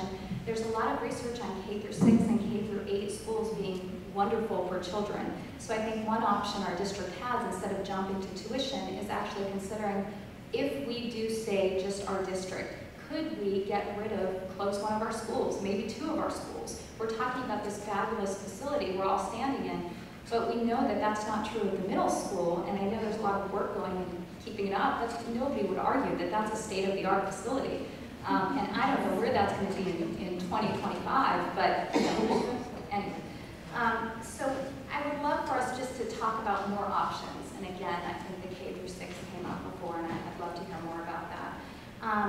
I am a little interested in tuitioning, though. The things I've heard tonight that interest me the most, actually the resistance to a culture change makes me want it, actually, because I'm concerned that we are preparing our kids for a life outside of our district, I hope, or most of us probably are. And the more we cling to what we know, I think that really restricts the educational experience. And with diversity, that can make the classroom so much more interactive and really enrich the education we're providing. So I'm not afraid of, you know, different socioeconomic backgrounds, kids with IEPs. I have a kid with an IEP.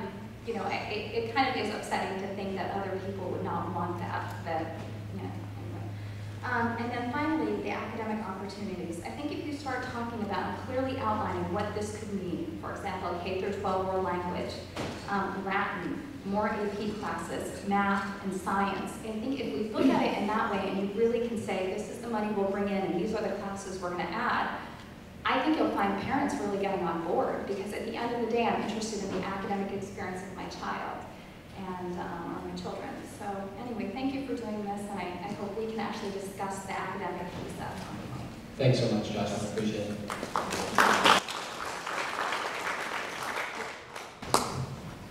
Hi, Denise Day, Durham. I have a comment and a question. First of all, a comment. For folks that are interested in hearing a little bit about what high school students think about this, I would encourage you to watch the PTO-sponsored event that was held earlier in May called Places We'll Go. It was about a dozen high school students who came and shared their experience with Oyster River, reflection, and I asked them about what they thought about this, and they had some very interesting things to say, very thoughtful comments. So I know it was filmed, and so I would encourage everybody here that who really wants to see more about what our students really, it was wonderful to hear them. They were so articulate. So a plug for that. My question is, as far as the voting, just to get this clearer in my mind, would we be voting on a specific contract, or would we just be voting on accepting 300 students from Newmarket? And maybe you could talk a little bit more about that in terms of just how specific the voting would be. Yeah. So the school board and I haven't had that conversation. We know that because it's a multi-year contract, it goes to the voters. So the process that the chair and the board and I have to talk through is that very specific question. Does the board support a specific option? And I think that my recommendation, and I haven't talked to them, would be yes. Because if you have multiple options on the ballot, it's going to be confusing to the public. I think that the public needs to have the recommendation of the school board, just like it does on a budget. So I'm hopeful that's where we end up by the time we work through this process. So my recommendation to them, short of a conversation we get to have, would be, let's get in the fall, let's make a decision that we either are or not going to tuition, and then spend the next several months talking about the benefits and the fit of the particular options, so that when it goes to the voters have a very clear decision. That would be how I would see it working, but again, I'm speaking as a superintendent, not as 7 elected body members. Thank you, Denise. Hi, Catherine from Maverick. Pretty much I was coming up with things that Jocelyn had already said. So I have children, 2 at Mohammed and 1 in the middle school. And I was thinking the same thing. We kind of have this fantastic facility, and no one is going to say that about the middle school. And we came to a meeting about the elementary schools, and now obviously about high school, but I don't know, the middle school kind of just is in there. And I'm wondering if that's at all really in the thoughts, because our numbers at very projection for elementary school, but high school's going down, so is middle school. And so it would almost seem like at some point that building can't sustain itself anyway. And whether or not that's really a realistic long-range type of an option. Our kids are bused together. I actually live very close to Barrington. I lived in Barrington. We moved to Madbury before the school district. And this year my daughter started 5th grade, and she's on a bus with so many high schoolers because Barrington's students are coming and being bused on that. It felt a little awkward, I have to say, send off my little 5th grader in a different atmosphere. And so now, I'm assuming we get used to that, that's fine, but I just want to make sure if that's realistically could be used, internally, that obviously we would really consider it. Yeah. Clearly, this conversation is talking about maintaining or improving our status in terms of the number of students in order to maintain and enhance the program we have. But ultimately, if the voters of the district decide they don't want tuition students, then we have other tough questions to answer. And part of it is where we are with our facilities. I'm pretty confident that we don't need 4 buildings for 1,600 kids. And so that would generate more discussions like this as we talk about potential of school closure. And just answering your question as a what if, we would fill this room 4 times over if we start talking about closing more than 1 building. That means you would be looking at one of the small elementary schools.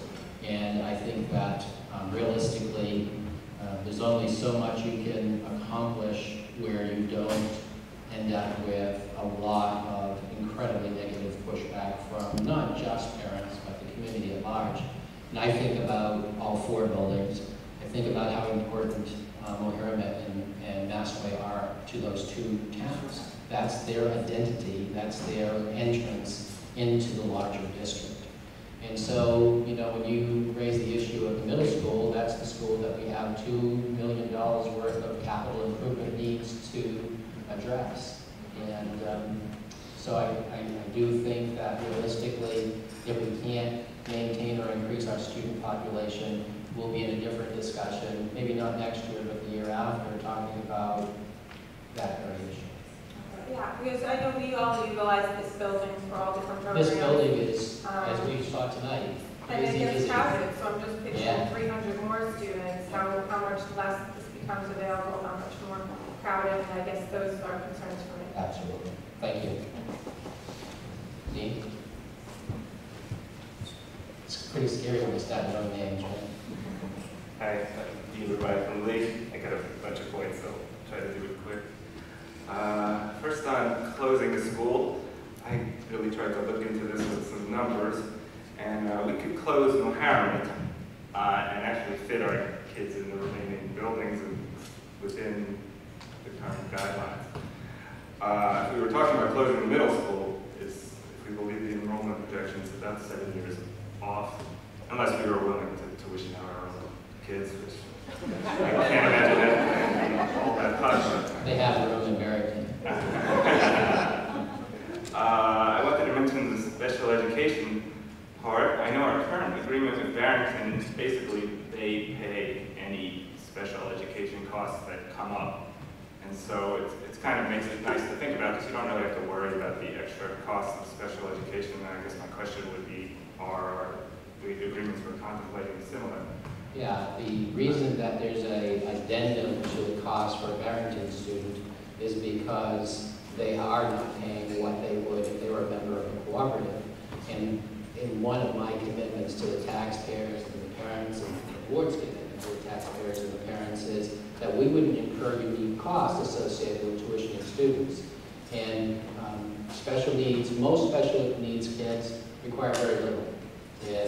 And then we have youngsters who have some severe disabilities like autism or emotional issues that require a lot of cost and support. With Barrington, those costs would stay exclusively with them in our current arrangement. But if we have a community that comes forward and is willing to pay what it costs us to educate a student, then by definition, those special ed costs are already embedded in that tuition rate.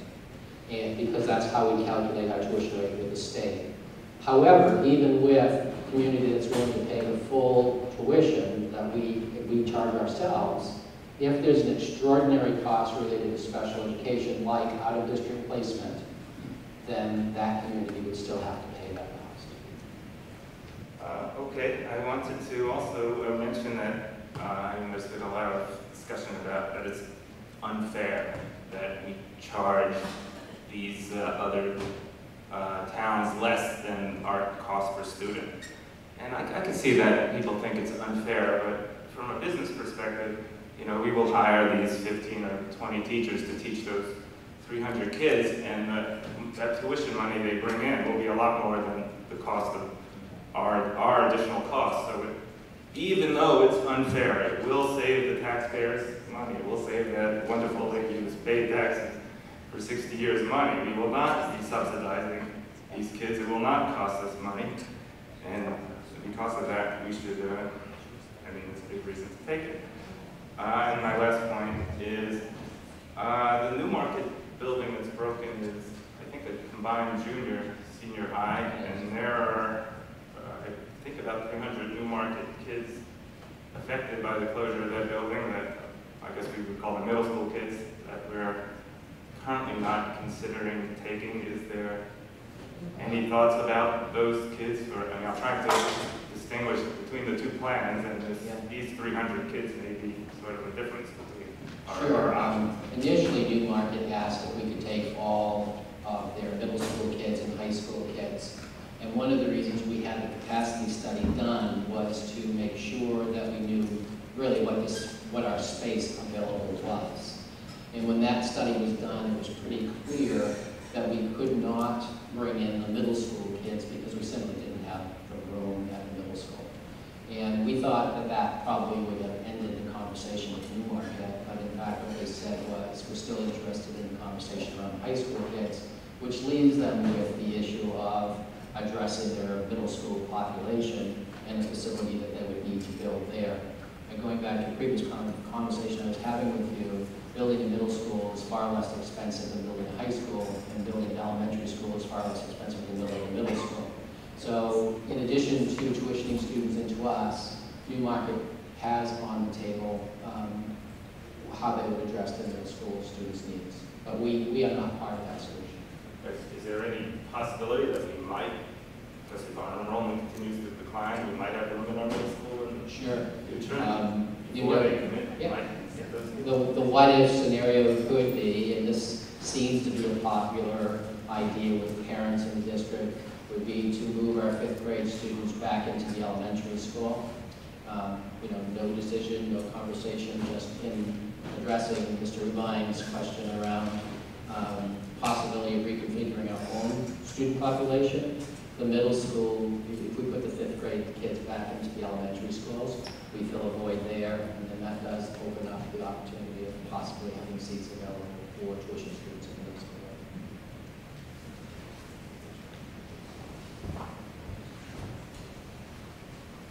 Hi, I'm Gail Henderson from Durham, and I have 2 children in Mount Hermon.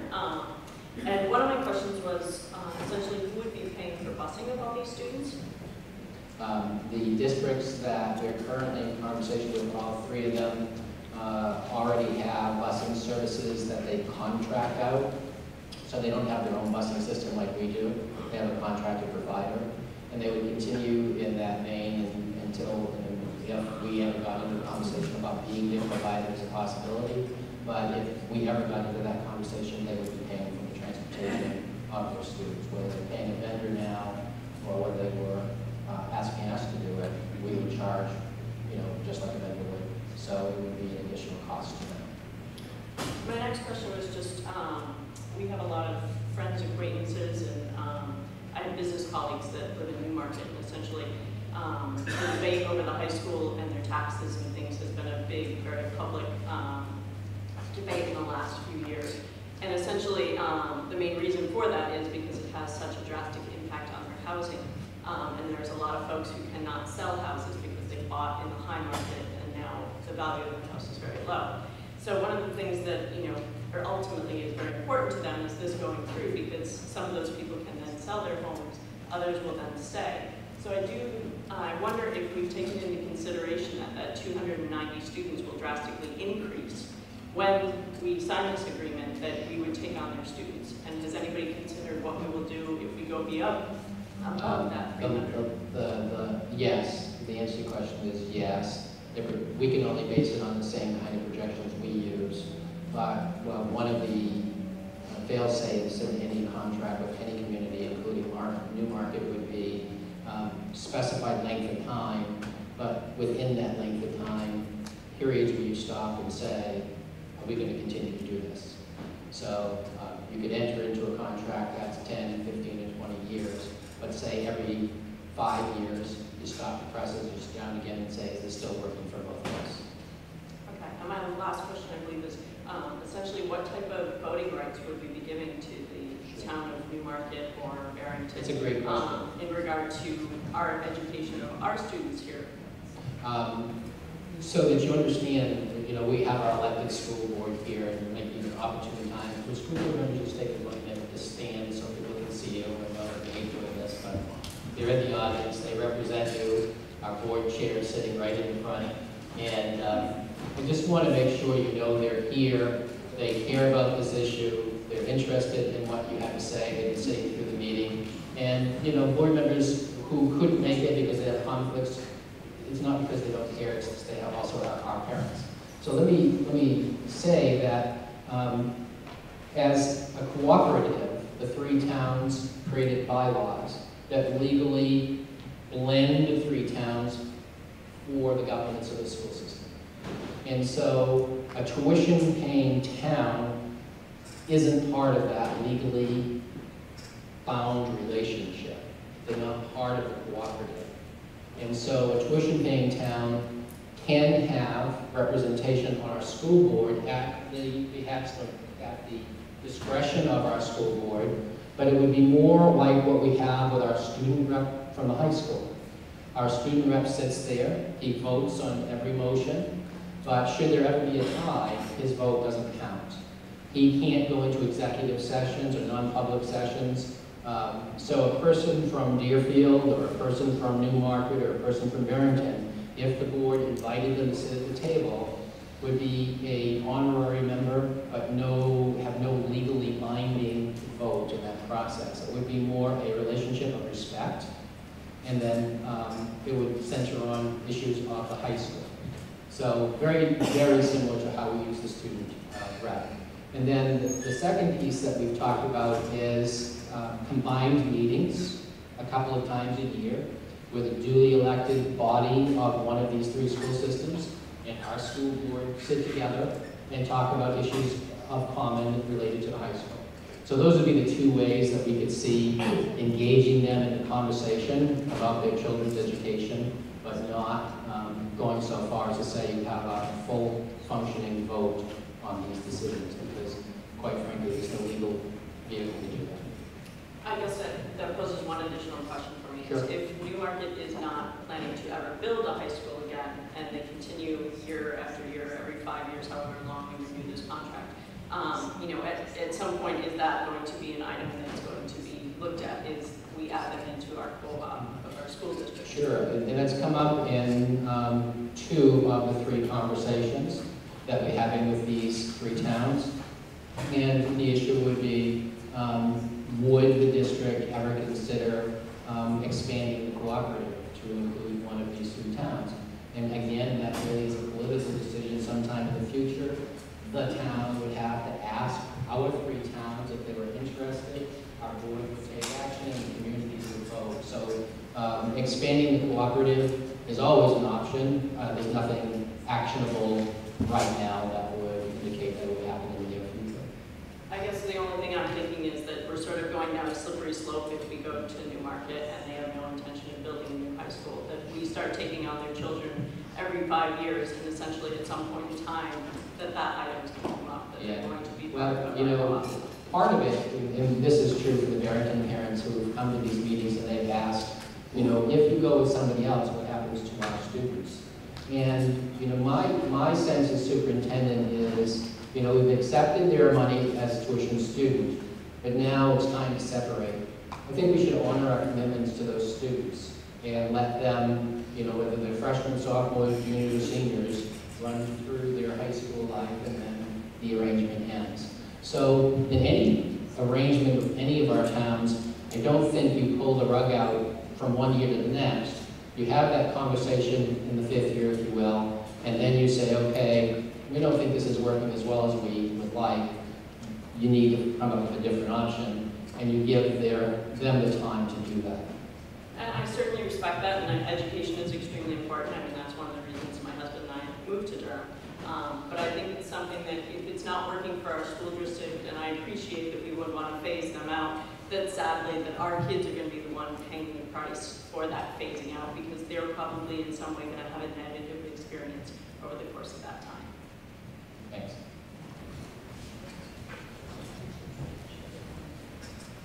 Hi, my name is Linda Kahn. I just wanted to get a chance to address the school board. I moved here 17 years ago before I had children, and I got a lot of comments for how foolish I was to move to Oyster River and pay those taxes. I since have 3 children, 2 in the middle school, 1 in the high school. And I don't think, for me, I'm not just talking about the high school experience, taking the kids in.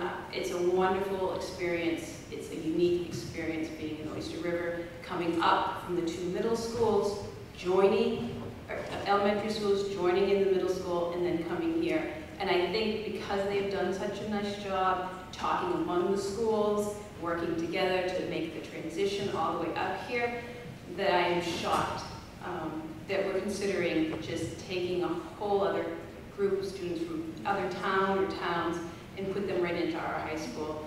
I just really agree with the teacher before that we are unique. I work in another district in the school, and I'm amazed at what our students here in Oyster River do. And to jeopardize that, I say, geez, why am I paying the taxes if I'm no longer going to get the Oyster River School District the way it is? My daughter won't graduate until 2020, and she'll be affected by this, and I wonder, do I want to put her through that? I really think the school board, getting a new pool, getting an athletic field, getting marginally lower taxes, I wonder the numbers, is no way payment for what she's going to miss out if she doesn't get the Oyster River experience. And it's so funny, anywhere I go, people know Oyster River, they know what to expect, and it's not just a building. And if you moved to Oyster River, you didn't move here because of numbers. It doesn't make sense to move here. That's why I love it here, because of the people that. So I really think the school board, I hope you don't look at numbers, I hope you see the intangibles, I hope you see what our kids, they are looking forward to coming up into the high school. They have come from the elementary to the middle. This is their rite of passage. They have been groomed and taught This is why we have a wonderful school, we have a wonderful community, and I really am concerned that we're going to change this and we're not going to get it back. And there's not many towns that I look at and say, wow, you know, I'd rather go there because I'm so happy here, and I really would be very upset if we change it. Thank you, Linda. So folks, we're past the time we said the meeting would go. We'll let Mike do the final 1, 2, 3. We'll let those 3 people speak and we'll call it an evening. Mike? Mike McClurkin, Durham. I support tuitioning primarily to get the cost savings, the extra revenue, and also to maintain programs. I've looked at the enrollment projections that the Long Range Planning Committee has done. They use 22 years of birth data going back to 1990. If you use birth data going back 7 years, that predicts an additional minus 160 students in the next 8 years. We're about to go off a birth cliff. So if you're voting against tuitioning, this district is going to shrink unbelievably. And that's going to be a culture change too. Okay? And I'm afraid it's going to pit, you know, tax reducers against teachers. That would be horrible and very ugly. It's just not an easy decision. I will agree with Dean Rubine. I'm surprised at how many of my friends don't understand the numbers here. But remember, there was a slide that said we had 300 tuition students, and along with that, we had 15 to 20 staff. I assume that includes teachers too. The current student-teacher ratio is 11. Okay? If you added 300 students at the current student-teacher ratio, you'd add 30 teachers. Okay? So what Jim Morse is saying is, you add 300 students and you relatively reduce the number of teachers. Okay? Bedford did this, Wyndham did this when they grew spectacularly by stealing kids from Manchester and Salem. It's much easier to relatively reduce the number of teachers when you're growing. Trust me, if tuition goes, if enrollment goes down, like the Long Range Planning Committee says, and there are no tuition students, it's going to be an ugly, ongoing battle every year for 10 years about who to lay off and why. Okay. And finally, a lot of people are asking about demographic data, I have that. If you want to come up and see me, I'll give you my business card and email it to you. This is all the demographics you could ever want on Barrington, Deerfield, Newmarket, you know, special ed, all that stuff. I've given it to him, but he can't handle it.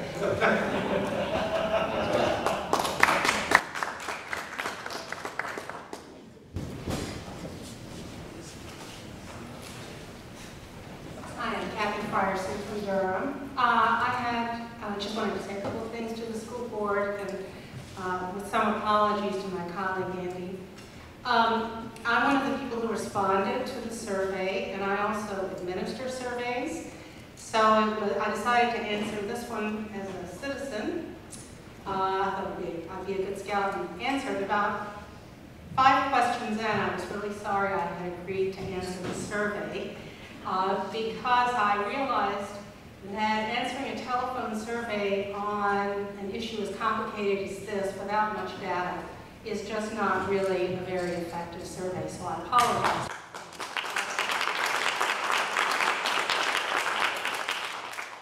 I gave absolutely contradictory answers even as I was doing it, I realized that. So I would say to the school board, data tend to take on a life of their own once they're put on paper or on PowerPoint, but I would say my data were really squishy. And probably that's true. And my mind works fairly good. So I just don't think that the survey is something we should hang too much of our hat on. 2 questions. I actually found this question about education without representation is what I was thinking when the question was asked about who would be on our school board, or even having the joint meetings. That started to make me feel a little nervous thinking of that. So my very basic question is, you spoke as though you've studied the law, Mr. Morse. Have we actually had legal counsel consider this specific question? that Yes. 5 years from now, 10 years from now, we can still do representation, no representation of education. And it's a pretty common practice, not just in New Hampshire, but across the country. And then my final thing, so two other points. One is, I would say more incremental the better if we go forward. And maybe we need to do another survey with greater data and greater information out there. I think that first survey, I just really don't think is anything for us to move ahead on. I would be very insistent in the negotiation that there are exit clauses, and certainly no longer than 5 years. And I would say, again, incremental is better. Transition is the most important issue, I think, all the way around this whole rise and fall and transition. Thank you. We have had those conversations with every town, so I appreciate your thoughts. You made a very good point about this survey and any survey, that most people don't know much or care much about any politics or policy issue most of the time. And with any survey, we run into the real risk of measuring what we call non-attitudes. David Moore, who is the founder of the Survey Center and the political director at Gallup for about 15 years, was also involved in the construction of the survey. We were very clear about making sure that we gave people opportunity to say they don't know and they hadn't thought about this, to try to reduce that. But it is true that if you get more information about this, you're likely to get a vote. This is not something, despite everybody being here tonight, most people in town, I would say, probably don't know much about this and probably aren't thinking or caring much about this. So this is a very different group of people here than I've been. And a year from now or 2 years from now, whenever a decision needs to be made about this, will be quite a bit more information in the community, and you likely could have a very different response. David, you get a closing comment or question? She wanted to comment as well, if you want to listen. Hey, David Taylor from Durham. I have a quick point. We have roughly 600, a little more than 600 students in the school now. We're looking at a little under 300 students who either Newmarket or Deerfield and Barrington together. The capacity within our guidelines is about 900. So you're looking at basically making it full with either one of these options. By our local definition. By our own definition, correct. And you've said several times that class size is an important thing that we want to maintain. I've served on the long-range planning committee for about 20 years, off and on in various ways. That scares me. The projections, you say you have 80%. I've never really felt that comfortable with a long-range error rate. It could be that 7 years that he looks at is a downturn and there's a demographic shift. If you look at the curve, it goes up and down over a period of about 20 years. I think I would feel more comfortable if you looked at adding about 200 students. Give you some headroom, give you some ability to maintain. We get the advantage of the improved program, we get the advantage of some revenue to reduce taxes, but we have a much smaller risk of overcrowding the building. Thank you. You get the last one. Thank you. My name is Amber Jennings. I live in Durham and I have 2 young girls. And I came here to really learn tonight because I don't know a lot about this. But listening to everybody today, what kept coming through my mind is we have the University of New Hampshire right down the road, right? And when I thought about that, I thought to myself, advanced placement classes, etc. I came from a town with a community college. My advanced placement was at that community college, as with many people in there. So are we only thinking about these schools, or are we thinking about our resources in this community? We actually are engaged in conversations right now, increasing the number of high school kids who are taking university and grade A courses. So I just wonder if I think there's many issues here when we talk about full-day kindergarten, we talk about redistricting, we talk about this school, we talk about our middle school, and I'm scared if we talk about only one slice of these, we're not looking at the comprehensive picture. And I think we have to think of things a little bit non-traditionally, such as trying to use UNH or different facilities within our community as well. I agree with you. And I hope this is the beginning of the conversation. Like I wasn't sure I was understanding when decisions are being made. Again, after tonight, I don't feel like I understand. Yeah, this is the beginning of the conversation, but the conversation has been going on all school year. I probably at this point have had about 12 public meetings But unlike tonight, this was just a subset of those meetings when we talked about other issues throughout the year. So you're absolutely right. It's a piece of a larger solution, and those issues that you raised are issues that Mr. Ashton and I have been talking about all school year, and how we utilize UNH more effectively. And quite honestly, the AP courses are important to us, but universally, if a youngster takes a course at the UNH or Great Bay, that course counts as they go forward and apply for college. Where with AP courses, most of the time they count, but sometimes they don't. And that's the advantage of being a university town. We should be sending our kids to UNH, and quite honestly, we should be sending kids to Great Bay. Thank you. Thank you. Folks. I think one comment before you get your wrap up. The stuff that I showed you today is a really small bit of this report. I've got the entire survey report that's available, including all of the open-ended comments that were not coded, so you can read the verbatim comments that people made. That's all in the report. There's also a series of demographic tables that go on for about another 30 pages or so at the back of the report that's available to us. Yeah, it should be, if it's not available right now, it will be tomorrow on our website in its entirety. The actual executive report is very manageable, but as a file, it's fairly huge. So I'm not sure that we put up the graphs and not all the data behind the graphs.